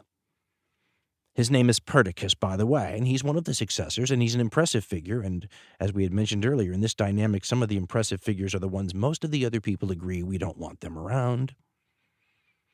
Now, this signet ring that Alexander gives to Perdiccas is not the equivalent of giving him the crown. It's not saying, I leave the empire to you. It's more like, if we go back to our analogy of, Philip and Sons Asian Conquest Expedition LLC or whatever, the family business, it's like giving him the keys to the office so he can open up in the morning for everyone else. So Perdiccas will basically use that, though, against the other successors and say, hey, he didn't give you the office keys, did he? So Perdiccas becomes the first regent, and then he starts acting, if you're looking at this from the point of view of his successor opponents, he starts acting like a king or wanting to look like a king or starting to want to act like he could be the next Alexander, and so, they had to take him down. Olympias plays a role in this, which is why some historians have always blamed her for being at the root cause of this entire world war. You don't get very many women in geopolitical history in the ancient world, and then they finally write about her and they accuse her of starting a multi-generational world war. Come on. And probably for reasons of jealousy and revenge and, spite, all those typical female qualities. Even good historians use words like scheming and meddling and things like that, where you're going, was she really meddling? Or were there geopolitical concerns going on here that explain it in a better way than meddling? Do we accuse Alexander of meddling in other kingdoms' affairs? Being the regent, though, gives this Perdiccas guy the inside track to being the next Alexander, and Olympias starts positioning herself back in Macedonia to be on his side, because she needs anybody who's going to be someone who can protect her and protect her interest from Antipater. Right now that Alexander's dead, this nice feud she has with Antipater, you can light the torch to that gasoline-soaked wood that you've been soaking down for more than a decade now. Who's going to protect you from Antipater? Well, she's working on that. She actually schemes or meddles in affairs in Greece right after Alexander dies to stir up trouble just to keep Antipater busy, which is, of course, just going to make him a little bit more angry, right? And then Perdiccas, this first guy who gets the regency, he becomes the first crab dynamic victim in the bucket. One of the crazy things about the War of the Successors, and it will be hard to find anything quite like it, is that it combines this element of geopolitical, cutthroat, Machiavellian-type world affairs at the highest level, in that geopolitical world, right? That Mediterranean, Western Asia, Northern Africa world, with very close personal relationship dynamics. That's why the soap opera thing works so well. Americans love to point out and talk about the element of the American Civil War that's fascinating, about how the generals on both sides knew each other and often served together in wars and had close relationships. It's a dynamic element that adds a humanness and a relationship between enemies that you normally don't have when the enemies are foreign, right? I know those guys. Well, you get this to a degree you'll never see anywhere else in this upcoming series of wars, because all of the leaders of these countries know each other intimately. Families were probably close, may have been toddlers together, may have been in the Aristotle school together, certainly served together, many in the greatest event that they can find anywhere in their history books till they go back to mythical times with gods, right? They conquered the East together as comrades, maybe saved each other's lives, and now they're ordering hits on each other. What's more, these officer corps, in all these versions of the Wehrmacht, the Macedonian army that's now spread out from Albania to Afghanistan, from Egypt to India, all these upper officer corps know each other, which causes huge issues. You'll get people making statements and saying things like, well, I'm not going to fight against Craterus. I won't fight against him. Or troops that end up liking the general that they're about to fight against, that they know personally and who's very popular, more than the person they're fighting for, and switching sides. What this really is it's a world war that's going to encompass the entire former empire of Alexander, but that is really at its core a Macedonian civil war. And all these millions of people in these territories, most of whom have already suffered by being conquered by the Macedonians, are going to get swept up into it. The reason Olympius sometimes gets accused of starting the war is that this Perdiccas guy, the regent, the guy who has the inside track to succeeding Alexander, is already kind of riding high and scaring everybody. He's scaring everybody to the point where he has to make a marriage arrangement with his, competitors to try to make them feel better. So he's going to marry Antipater's daughter, right? Or Olympius' enemy, Antipater. That's not good for Olympius, by the way. He's going to marry Antipater's daughter, and that will help, patch over their differences. So he's betrothed to this woman whose name is Nicaea. And Olympius sends Cleopatra, the bachelorette, to go in and block her and offer marriage to her instead. This would completely discombobulate everything. In his book, Dividing the Spoils, author Robin Waterfield describes Olympia's scheme or meddling this way, quote, Olympius was still nervous about Antipater. Once he had finished settling affairs in southern Greece, he was bound to punish her for her support of the Greek rebellion. She came up with a bold ploy. Knowing that Nicaea, this is Antipater's daughter, was betrothed to Perdiccas and was even now on her way to Pisidia for the wedding, she simultaneously sent Cleopatra to Sardis, which is nearby, and wrote to Eumenes suggesting that Perdiccas might like to marry her daughter instead. She needed Perdiccas to be Antipater's enemy, not his son-in-law. She needed Antipater to be distracted by war in Asia and unable to turn his attention to Epirus, her homeland. The plan worked perfectly, he writes. He continues, quote, Olympius's overall intention now and in the following years was to see her grandson, Alexander IV, gain the Macedonian throne, even though the chances of his attaining his majority must have appeared very bleak. Offering Cleopatra, Alexander's sister, to Perdiccas was a major plank in the scheme. She wanted to see Perdiccas arrive in Macedon, married to Alexander's sister, welcomed by Alexander's mother, with 2 kings and Alexander's corpse in his train, and at the head of the army with which Alexander had conquered the East. Under such circumstances, Antipater would have had no future. Barring unforeseeable accidents, Perdiccas would have been the sole ruler of the empire until Alexander IV came of age, with Olympius by his side. End quote.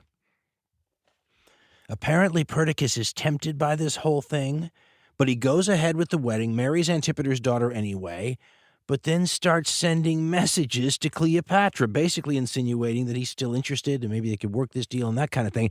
And that becomes known to the other big, powerful generals and marshals. To them, many histories portray this as like the moment of reveal when Perdiccas' true intentions are made known to everyone. I don't know if it's quite that big of the reveal moment, but essentially it shows, hey, I'm going for it all. He's the first to trigger the famous crabs in a bucket dynamic I've overused and talked about this whole program. He will have several powerful marshals band together to take him down. He will also fight with Ptolemy, another one of the successors whose territory is Egypt. Ptolemy is one of my favorite ones. He was a bodyguard of Alexander's. He was a member of the small class of boys who learned from Aristotle. He is the one who gets Egypt for his territory. He's also the one who, in 321 BCE, steals Alexander the Great's preserved corpse while it's on its way in a big display, a convoy showing off the God King to all the people along the royal road, all the way back to Macedonia, where it can be buried in its native soil. And instead, Ptolemy, in the greatest heist in all human history, steals it. Brings it back to Egypt. It will become a tourist attraction for generations, and Peter Green calls it a quasi-magical good luck charm and legitimizer of power. He says in the Macedonian system, in order to be considered a legitimate successor to the previous king, you have to bury the previous king, and only Ptolemy has the body at this point. What a great heist. It's like Al Capone seizing all that bootleg liquor from a competitor.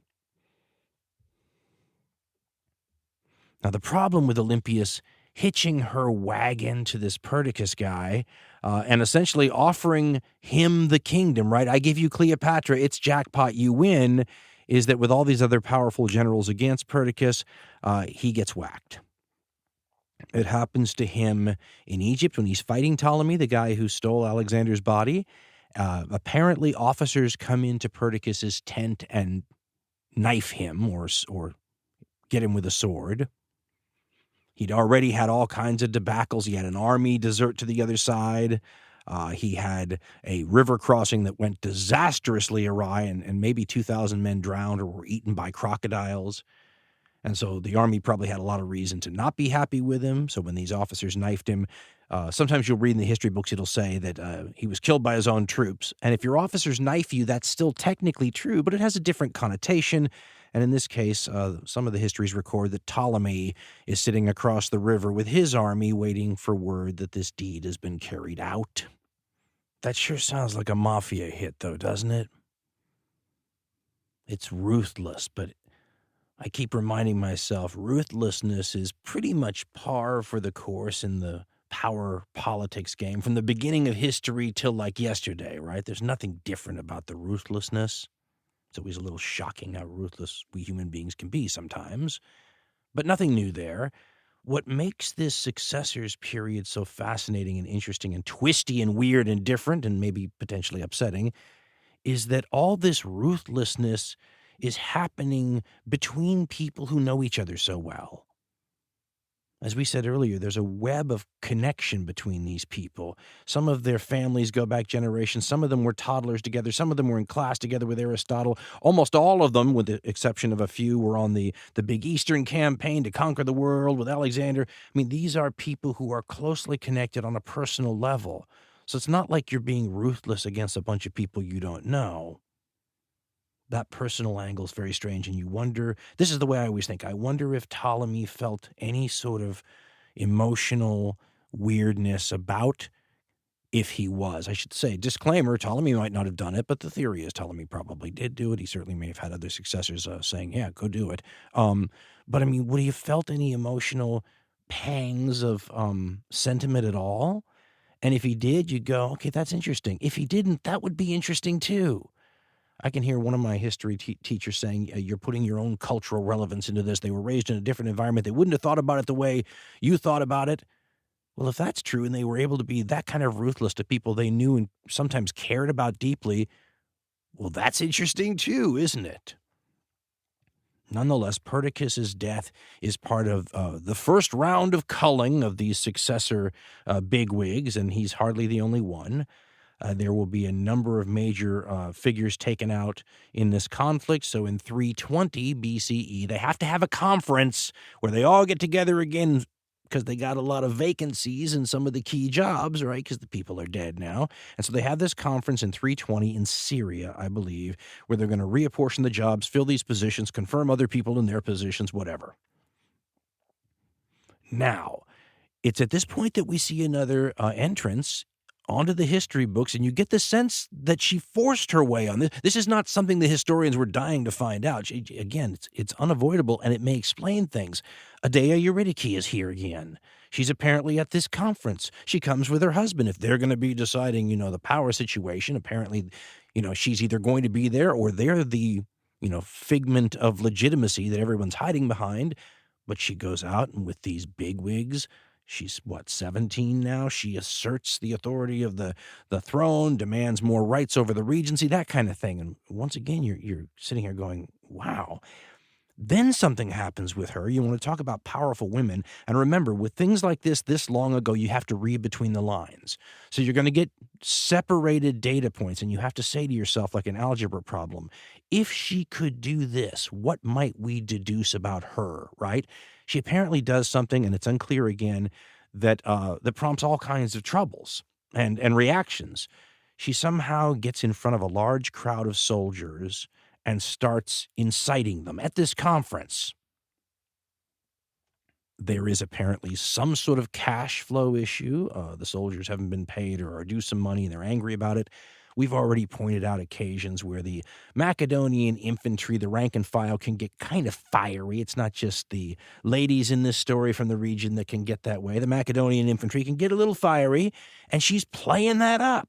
She's inciting them. One historian I read said it got to the point where the troops were almost ready to start lynching their officers or the marshals or whatnot. There were two temporary people who took Perdiccas' job just until they decided something at the conference, and both of them were unable to handle Aidea Eurydice, if you believe the sources, sort of threw up their hands and didn't know what to do. So when I say connect the data points and realize what's going on in between, who the hell can't handle a 17? I mean, you say to yourself, how is she already such an issue?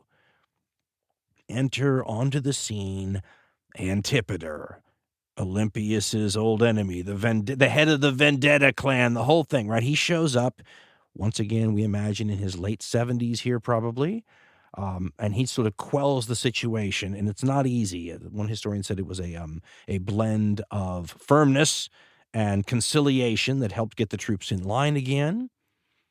And Antipater sort of puts a muzzle or a straitjacket on Dea Eurydice for the moment, throws her off of Twitter or whatever it is, whatever the ancient equivalent is.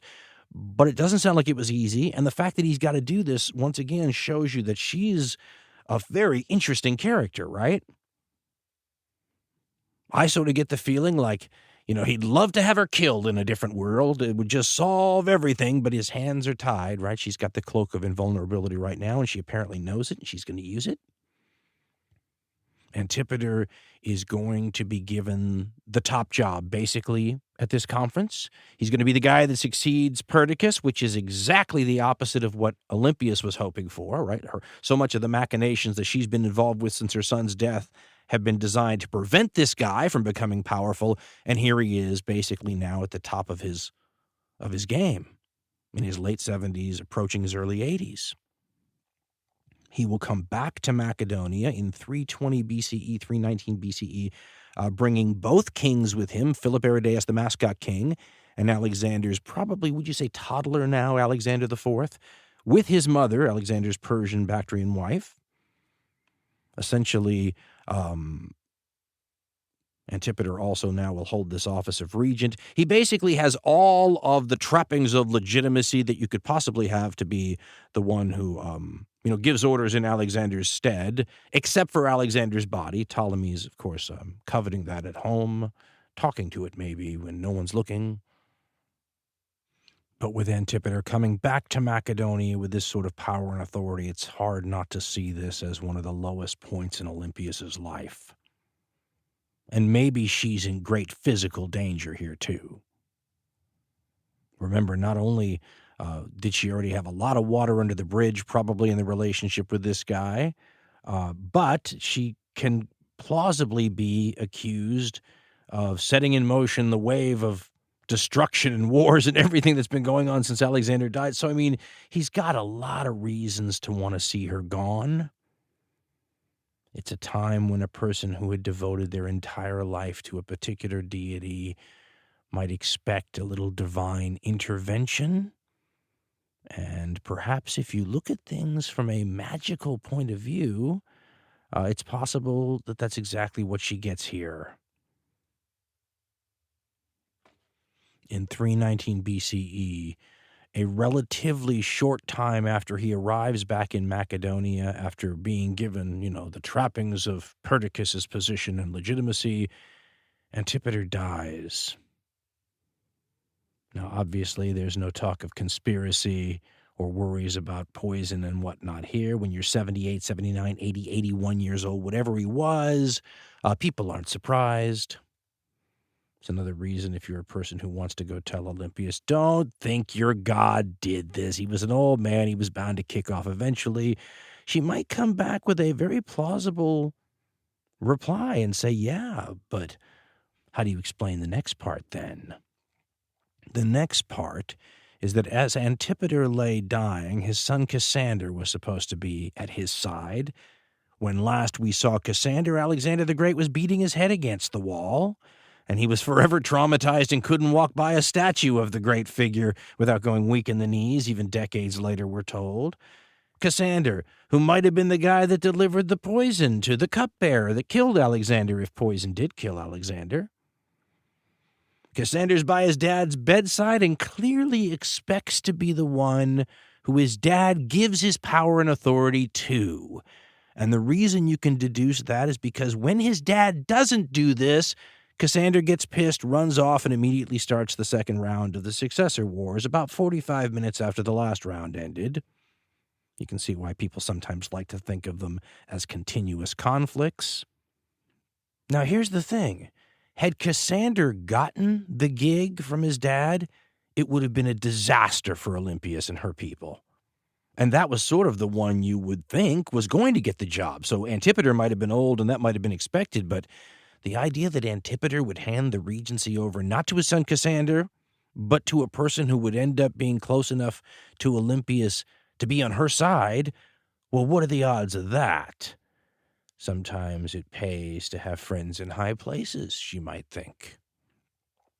I've read some really good histories, though, that have really good rational explanations for why Antipater might not have given the job to Cassander. The first one, and the most plausible, being he may not have seen it as his job to give. It was the syndicate, right? The other bosses who gave me this job, and they're the ones who will decide who will replace me. I read one guy who had a great line about wisdom, because when you look at the only successor who's really going to come out ahead in all these crabs in a bucket dynamic kind of thing, it's going to be Ptolemy, the guy with Alexander's body. And sometimes there's almost a karmic sort of explanation given why. He's the one that chose not to participate in Alexander's so-called funeral games, right? Stayed out of the crabs in the bucket dynamic. Therefore, he survived, right? What's the line from War Games? The only way to win is not to play. Ptolemy didn't play, and maybe Antipater, by not giving his power and authority to his son, was basically asserting that, listen, son, stay out of this mess and you'll prosper.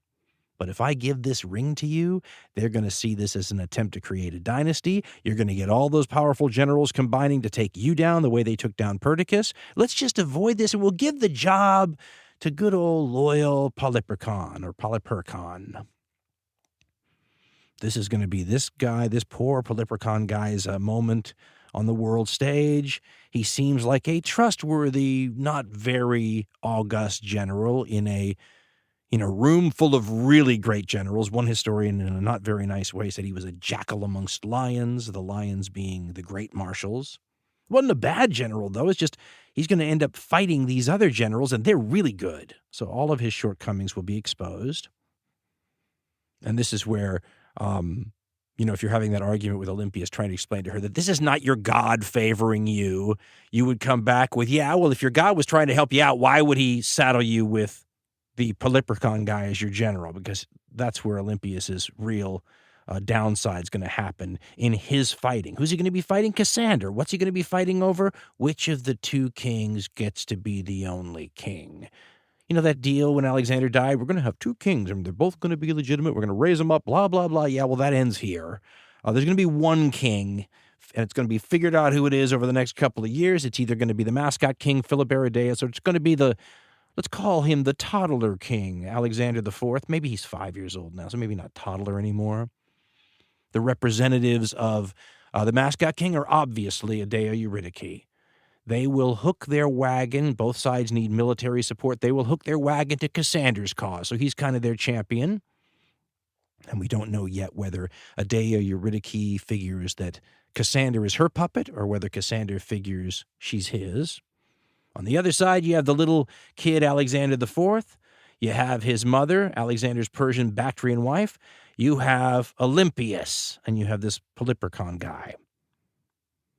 He's going to be the guy that goes and wrestles with Cassander all over this theater militarily and some of Cassander's allies and basically lose. That's what happens. They lose everywhere else. But there's going to be a battle that actually physically involves both of our female champions here on opposite sides. I can tell you with only a little bit of shame that the entire reason I've told you this entire story, the entire reason I would justify the 57-part series on the cable network that I'd like to do is for this battle and this scene. And unfortunately, the ancient sources tell you it happened, give you like a sentence or two, but they leave out all the juicy drama and color that could be in there. So I'll try to fill it in with what little we know. What little we know is already fascinating. There's an ancient historian, Durus of Samos. He called this battle the first war between women. Certainly he is mistaken, because with all of human history, there's just too much out there where you can say reasonably with an odds, the odds out there probably happened before, and I always safely say it probably happened in China before. It's a safe bet.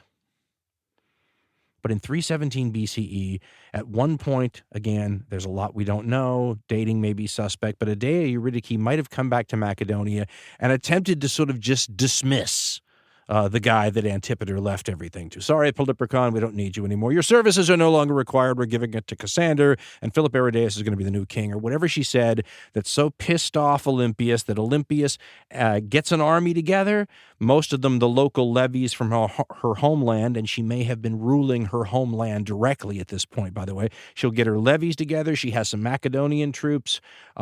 Both sides, I should point out, have Macedonian staffs of command officers, so they're not operating alone. There's a group of people deciding on strategy and all that, but there will be an encounter at the Epirate Macedonian border between these two women at the heads of their armies, basically.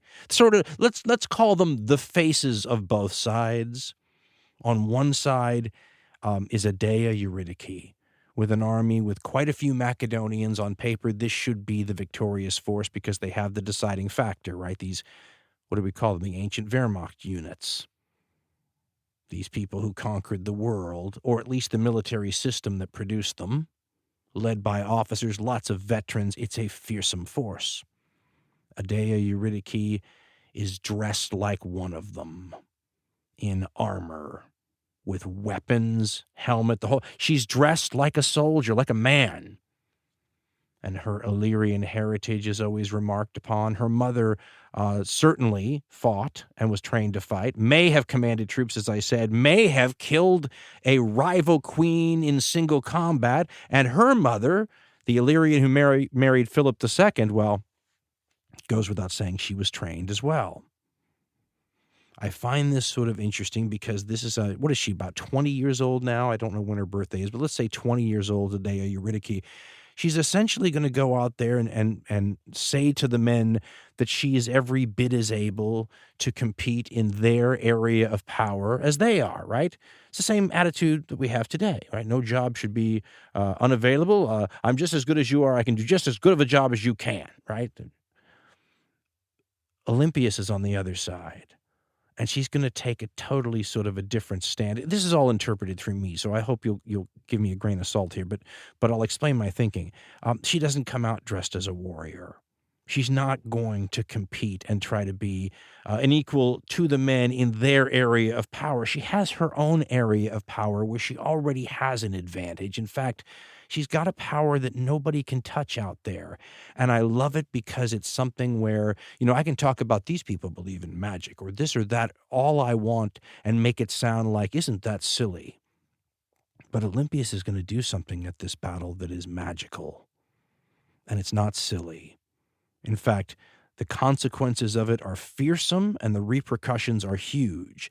And if you don't think it's magic, or you don't think that that's a word that meets the definition of what we're about to see here, maybe you have another. But here's my thinking. When these two armies meet, there's going to be quite a bit of time where they face off against each other. This is pretty common in a field battle, a set-piece battle from these eras. Now, they're not all set-piece battles. You have encounter battles, you have battles that happen between cavalry forces, but when you have these kind of battles between sides that have troops that stand shoulder to shoulder in ranks, it often takes a long time to set up. Think about a parade ground with tens of thousands or more people. You're trying to get into the right positions. And then maybe at the last minute you go, I don't want these guys there. Move them 100 yards down that way and then move the guys 100. I mean, there's finagling sometimes. You have light troops and skirmishers all around sort of conducting activities and obscuring views and whatnot. But generally, these two lines of people will have sometimes hours to stare at each other across a sort of a no man's land. Farther than the distance an arrow can be shot, that's sort of the point, right? You're just out of range, but you can watch each other. This is something modern soldiery really doesn't ever get to do. In fact, in combat, you're lucky to ever see an enemy sometimes in modern, any 20th century and afterwards sort of combat because the ranges are so far. Here, you get to watch and have a look at and monitor your enemy for quite a long time. It's why you see so many displays intended to intimidate the other side because you have time to do that. Commanders often dressed quite conspicuously. It's a trade-off. You become a target for the enemy when they can easily identify you, but you want your own troops to be able to easily identify you because one of the worst things that can happen is for a rumor to spread that you're dead or something and then everything collapses and, oh, geez, sorry. Almost happened to William the Conqueror at the Battle of Hastings in 1066, famously. So oftentimes both sides, even from across the no man's land, can pick out and identify figures, on the other side. And this is key because the reason Aedeia Eurydice is so conspicuously dressed is so that they will know, who they're up against, right? This is the queen. I have Philip Aridaeus with me, the king, Philip's son, right? We're the legitimate side. On the other side is Olympias, we are told, dressed like a follower of Dionysus, maybe like a priestess of Dionysus. And she plays that side up. She's not wearing armor. We're not told exactly what a follower of Dionysus and dressed up like that means. Appears as a follower of Dionysus. In my movie, I know what it means. Diadem around the hair, flowing gown. There will be snakes, of course, because, personally, I think if you get one snake, you probably get a package deal. So I may as well have a bunch of snakes. I want my wand with ivy wrapped around it, dripping honey, whatever. But she is showing up to these people as a channeler. She's a necromancer of sorts, right? She conjures the dead. And she hasn't had an occasion where she's had to do that. She's like one of those, fast draw gunmen in the West where, because of their reputation, you know how fast they are. They've killed all these men or whatever. You know who they are. You don't ask. You don't give them any trouble. You just let their reputation get them what they want. But every now and then, some young kid comes into the town and demands that this guy show him that he's really as fast as everyone says. This is the time where Olympias has to conjure ghosts because she needs them now. And she needs them in a physical sense in this battle. If you don't believe in magic, what do you think this is?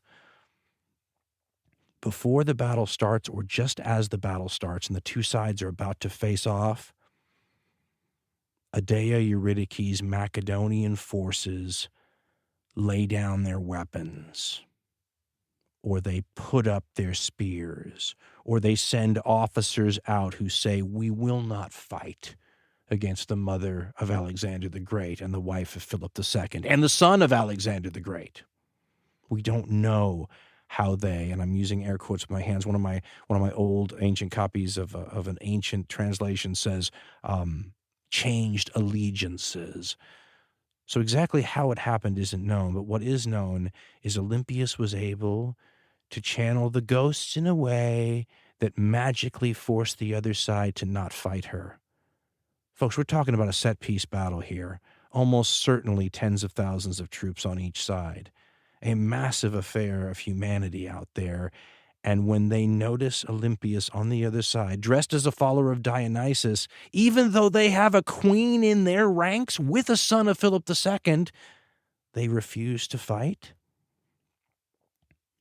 What is that? Is that not magic? You want an analogy? There's a famous story about Napoleon. And, Napoleon's the one who they said that he was apparently worth, his presence on the battlefield was worth, I'm going from memory here, I think they said 40,000 men. His presence on the battlefield was worth 40,000 men. Now, they were not talking about his strategic brilliance or his tactical ability. All that was already baked into the pie. That was taken into account, right? The fact that as a commander making plans, he would be wonderful. When they said his presence is worth 40,000 men, they meant because of the magic, the emotional and inspirational ability it had on his troops, the lift it gave them, the sense that their destiny was now latched to his destiny, and his destiny was clear, right? In Alexander's case, he's a god, right? In Napoleon's case, well, it's as close as you can get to a god in that era. There's a famous story about Napoleon that after he loses and is exiled for the first time, he will famously come back to France unexpectedly with a small bodyguard, and he will land. And as he advances toward Paris, he picks up more and more troops along the way. And at one point, the king, desperate to stop him, sends out forces, to sort of end it, kill him, whatever it takes, with an officer who I believe, going from memory here, was one of Napoleon's generals. And they stop him, and there's this face-off where they've got the guns pointed at him, at least in the movie version of it. Anyway, stand there, stop, you're under arrest, whatever it is. And Napoleon walks out in front of his own bodyguard troops and says, "If you want to kill your emperor, here I am." Some wonderful, dramatic move. And his forces sort of dissolve into puddles of emotional tears, drop their guns, lift him up, and the march to Paris is on. Vive l'empereur! The magic, that's magic, folks. What that is, the ability to all of a sudden just morph a mass human emotional response into a way that completely changes the dynamics of a situation in a way that is inexplicable in any other sense. How do you explain these Macedonian forces who by all rights should have destroyed Olympias's the pirate levies, laying down their arms, giving her the battle? Well, you can have a number of logical explanations for that, but I'm just thinking Olympius is going to go and say what my Irish Catholic great aunt would always say to me when I thought I would win these logical arguments with her: it's a question of faith. Dionysus saves her ass again and delivers into her hands her enemies. Philip Aridaeus is captured almost immediately. Adea Eurydice soon afterwards, and they fall into Olympias's hands, which, as you already probably know, is the worst place they can be. In fairness to her, if the shoe had been on the other foot, she probably would have been doomed as well. But the shoe's not on the other foot, and because of that, Philip Aridaeus and Adea Eurydice are doomed. And she mistreats them for a couple of days or a certain period of time, the ancient sources say, before sending... I have different sources on this. Thracians, poor Thracians are always implicated as like the executioners or the ones who you get to do dirty work, especially if it involves killing a king that you might not think a Macedonian would handle too well. You know, you might think they might balk at it, so instead you send the Thracians in there to go do that. And Olympias supposedly sends Thracians in to stab Philip Aridaeus, the mascot king, to death by a blade being the way that these kind of kings were supposed to die. And then famously sending 3 items to Adea Eurydice. Diadora Siculus says it was a noose, a sword, and some hemlock. Hemlock's poison. Basically, and this may have been what she did years ago to one of Philip's wives, too. It's basically saying, choose the way you want to do this, but you know what you have to do. And instead, we're told that she, after denouncing Olympius, and supposedly Olympius was going to be nicer to her, although, if you believe it, but she kept saying, the kingdom's supposed to be mine, not yours, and so she got mad at her. But instead of giving Olympius the satisfaction of killing her with one of the things Olympius gave her, she hangs herself with her girdle, we're told. Olympius and her forces then sweep into Macedonia, right? The queen is back, and she instantly kills like 100 of Cassander's supporters. Boom. That's some bad publicity, as Peter Green points out, and will kind of get her in trouble with a backlash that's going to come back to haunt her pretty much right away. That's not all that Olympias did, by the way. She also gets her hands on one of Cassander's brothers, kills him. She's accused certainly of going to another of Cassander's brothers, the guy who was Alexander's cupbearer, and desecrating his grave and maybe scattering the bones out in the open, which would have been really sacrilegious, a real religious offense to Greek and Macedonian sensibilities if she did it. It's kind of a public statement, though, about what she thinks of that family. The vendetta continues, right? And your bones will not rest in peace. Elizabeth Carney had a very interesting line when she pointed out that this is exactly the sort of activity that you would think was designed to bring Cassander back to Macedonia, right? Drop everything in Greece and come back and deal with this, right, before she kills more of your supporters. But then she points out that when he does just that, neither Olympius nor the guy who looks a little like her puppet general at this point, Polyperchon, neither one of them seems ready for it. Cassander's conducted all these campaigns relatively brilliantly, does so here. There's a point where the forces of Olympius try to block him, like Polyperchon's out there with troops, and they all try to block him, and he blocks both of them, and he goes right for Olympius's forces, almost as if he knows the, Napoleon is worth 40,000 men sort of an equation, and realizes, to heck with these little forces of troops I can deal with later. Get Olympius. She's the dangerous one, right? We said in this story that the most impressive, most dangerous people are the ones who are going to get eliminated from these 44, 45-year-old conflict. First, Olympius is seen by Cassander for what she is. She's the only woman you can think of that's in a position where she's running Macedonia. She's got to go. He will drive her forces into a town on the coast that is not ready for any kind of siege. The sources differ, some saying she has almost no troops with her, others saying she's got a substantial force, so who the heck knows? The chronology is disputed here amongst the experts. Some who think everything kind of collapses very quickly. Others who think there's like a 1.5 year long prolonged siege where people are starving. You can see the bones through the rib cage. I mean, that kind of starvation. And the chronology is messed up, right? Including when all this goes down that we're about to talk about now. But between 317 and 315, how about we make it safe that way? Olympias is walled up kind of under siege in the city. She has to surrender. She either gets caught while trying to escape by sea and has to surrender, or she has a deal where she turns over the city and everybody agrees, okay, we surrender. Either one of those cases, the deal seems to be the same. Her life is supposed to be spared. Cassander is supposed to spare her life, and some other prominent figures' lives too. He will renege on all of those agreements. This is part of what makes Cassander the kind of character he is. You simply can't trust him at all. And here's the thing. Before you judge him too harshly, you have to go, if the shoe were on the other foot, would Olympius have done this? She very well might have. So all these people are rather ruthless. Olympias gets treated a little unfairly for her ruthlessness because it's viewed through the female lens, where if she was just another guy like Cassander, which she kind of is sometimes, might be a little bit different. In this case, the magic is protecting Olympias apparently even now, though, because Cassander's got to figure out a way to kill her. He can't really do it in the back room the way she killed Philippa Rodeos and those people while she had them in custody. He might lose his head if he did that. So he does something that's another typical Macedonian thing and tries to make it sort of public so that everybody's in on this decision. He gets the Macedonian army under very interesting, dubious sorts of perhaps tactics to put a death sentence on her. He has people testify about what she did during these purges and all these kinds of things. And then there's a bunch of stories, and I'm sorry I don't know one from another in terms of what's better, in talking about what happened after the assembly condemns Olympias to death. Elizabeth Carney, going over a bunch of the ancient writers' versions of this, says, quote, "At this point, the accounts diverge. They differ about the context of her death, its perpetrators, and its method. Pausanias simply says that Cassander turned Olympias over to those Macedonians who were irritated with her, so that she could be stoned to death. Justin, complaining that the Macedonians had forgotten the wealth, power, and security that her husband and son had brought them, reports that when Olympias saw armed men approaching her, she went out to meet them, dressed in royal attire and supported by 2 maids.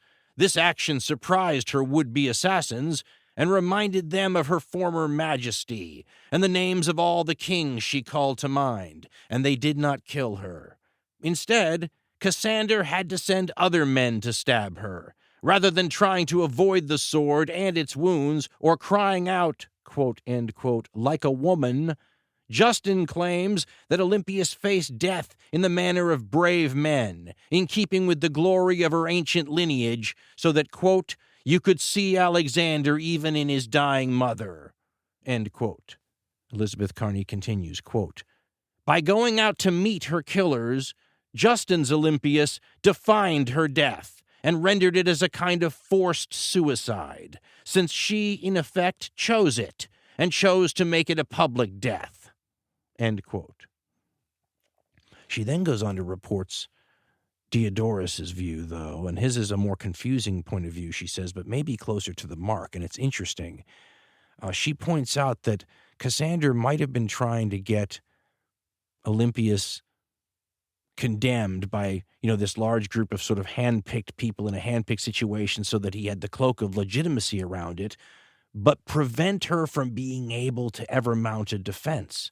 And Carney says it was possible that it was coming to a situation where she was going to have a chance now to give, her two cents into this whole thing and her side of the story, and that Cassander panicked. Because if she could basically, think about it Gandalf-wise, if she could utter the spell, everybody might be transfixed, right? And so he has her done away with quietly by relatives of those that she killed in the purge as a way to prevent any chance that she could work her magic again with the Macedonian troops or population. Carney then points out that if it seems a little storytelling, like if it seems like it's already been written by this storyteller and it's just it's too good to be true, send the script back to the screenwriter. Carney points out there may have been a reason for this. In the same way that Christianity in Europe in the Middle Ages provides a framework giving people an idea of how to act, these Homeric stories and legends and traditions gave these people an idea of how to act. So if it seems like it's right out of the Iliad, that may be because that's how they saw these circumstances in terms of how you should act. Carney points out that it's not just Olympius's death, but also a Dea Eurydice's that follows this same sort of Homeric sort of feel, this storytelling thing where they seem like heroes in the Iliad. And she writes, quote, "In effect, Homer and tragedy gave them a script, one that was genuinely meaningful to them, but also something they could manipulate to their own ends. Olympius, her daughter Cleopatra, the bachelorette, and Dea Eurydice may have done much the same. Olympias believed herself to be a linear descendant of both Achilles and Priam. The heroic tradition gave her a model for how she ought to die, and she may well have followed it. Surely she would have thought that her grandeur and authority and honor demanded it. The irony is that Olympias did not die the private, appropriately gendered death that she had granted her female enemies. Men killed her with swords, perhaps even in public. She died the death of a male hero." End quote.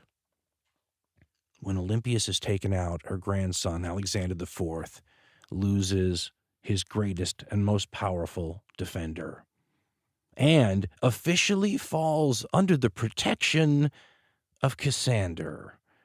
So you can see how that's going to go. He's just licking his lips trying to decide how long he has to wait before he can get away with, maybe just being king himself and then doing away with this kid. I never liked his dad anyway, bashed my head against the wall, He who laughs last laughs the loudest. Cassander will be responsible for killing Alexander the Great's son, Alexander the Great's wife, Alexander the Great's mother, and of course, if you believe that one branch of the conspiracy theory, he may have been involved in killing Alexander the Great himself. The only close relative of Alexander the Great he didn't seem to want to kill all the time was Alexander the Great's sister Cleopatra, the bachelorette. He may have gone after her hand in marriage at one point because she's so damn eligible, right? So much legitimacy. She's just, wouldn't she be a prize? Can you imagine that marriage? Talk about the bad blood at that wedding when those two sides of those two families end up in the same place at the same time and then have one of their massive drinking contests while armed, no trouble at all. But Cleopatra will be the close relative of Alexander the Great that Cassander doesn't kill. She's almost too dangerous to kill, but she's also too dangerous to leave out there running around. She will find herself, for at least the last decade of her life, under a sort of, I read one account that said sort of a plush or an honorable house arrest, where one of these successor generals just sort of locks her up like Rapunzel. You can't let her out. She's like the typhoid Mary of matrimony. She could get out, marry some successor, and all of a sudden, you've destabilized the entire strategic world, and hundreds of thousands of people could pay the price for that, right? There's a history. And she may have been trying to do just that at some point near the end of her life, right? Get out and marry somebody, right? Everybody's worst fears confirmed. She will be probably quietly assassinated around 308 BCE-ish, when maybe everybody's attention had turned and the price for doing something like that had diminished somewhat. It's worth noting that the potential value of all of Alexander the Great's close relatives was so high that none of them would be allowed to live. There is no happily ever after in his direct line or anybody really closely connected to him. And listen, just to be silly for a minute, I don't doubt that there's enough residual magic left, that if Cassander and these other successors missed one, that if some provable direct descendant of Alexander the Great's family were to show up today, I think they could win the top job in Greek or modern Federation of Macedonia politics. It's Macedonia, actually. My point is I still think there's enough residual power today that if somebody showed up with the right pedigree and could prove it, they'll still be running the show in that region. Just goes to show that even after 2,300 years, the magic's not all gone yet.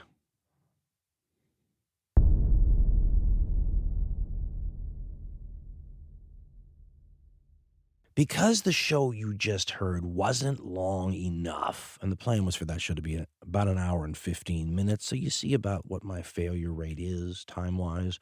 But because that wasn't long enough, let's add a little tag to it and forestall some emails directed at me, because I can already hear you, from inside my head right now. And so rather than send me those emails, let me answer a few of those questions or deal with a few of those comments right now.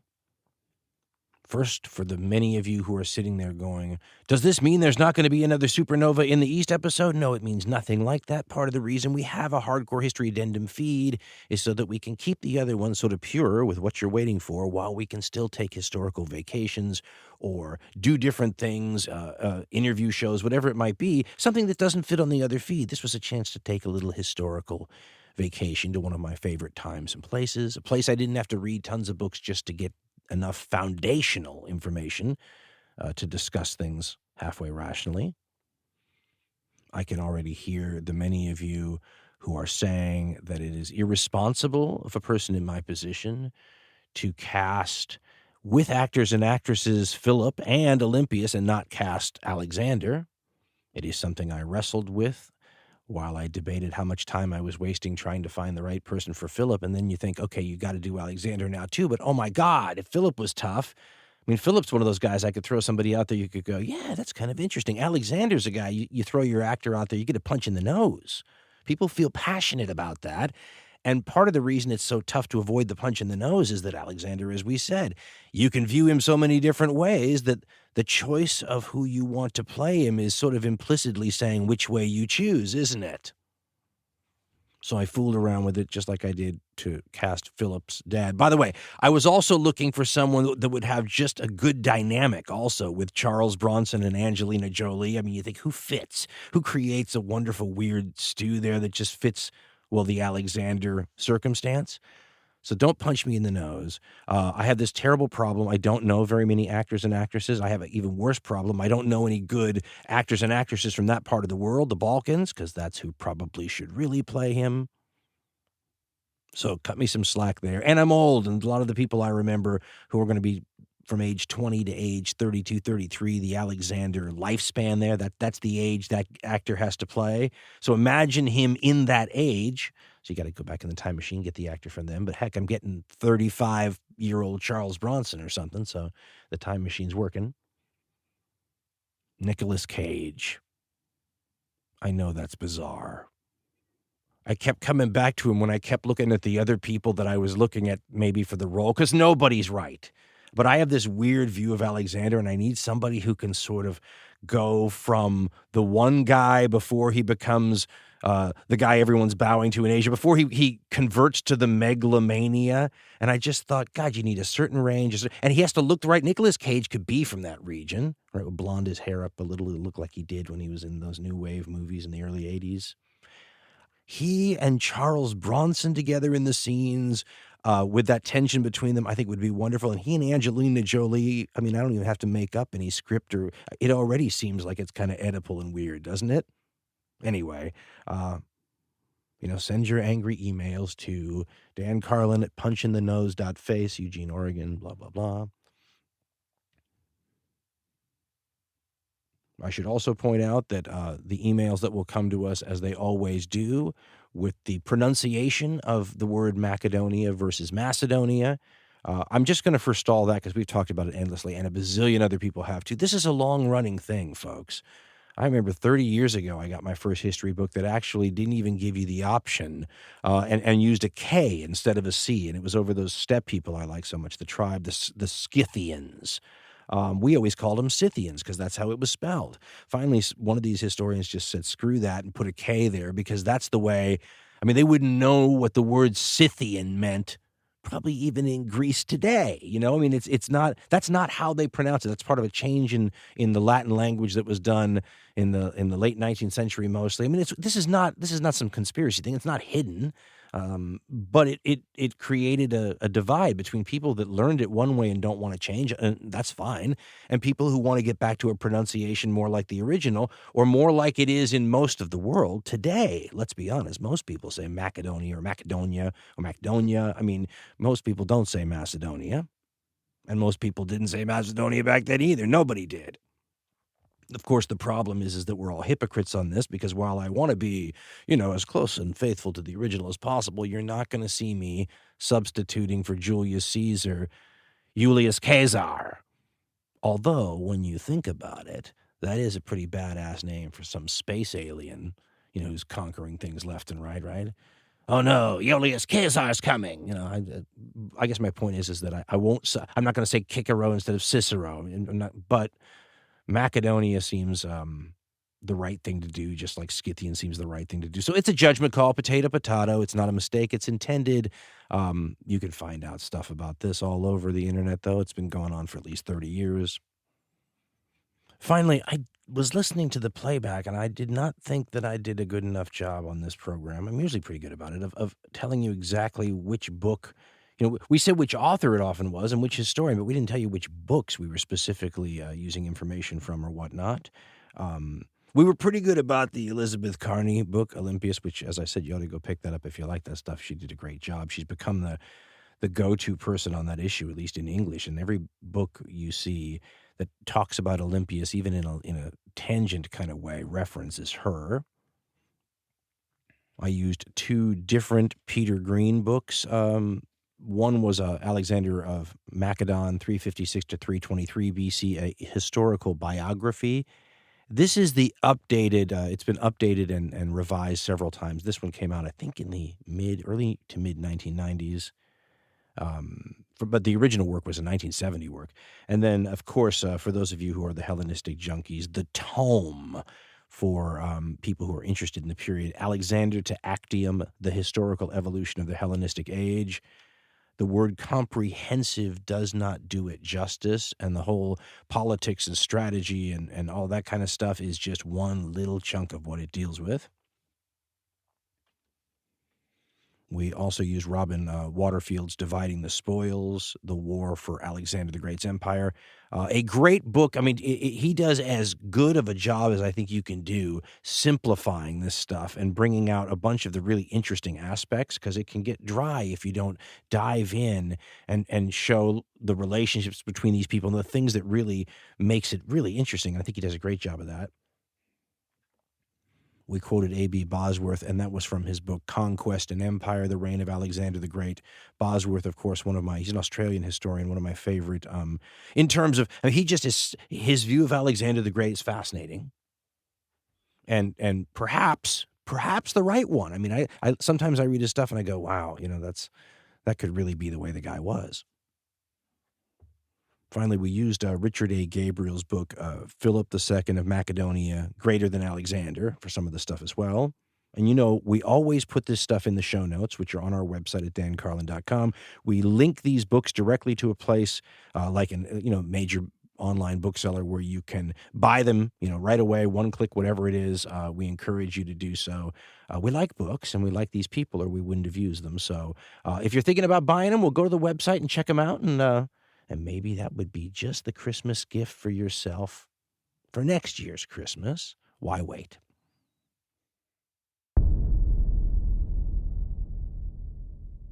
Wrath of the Khans, Punic Nightmares, Apache Tears, and of course, Ghosts of the Ostfront.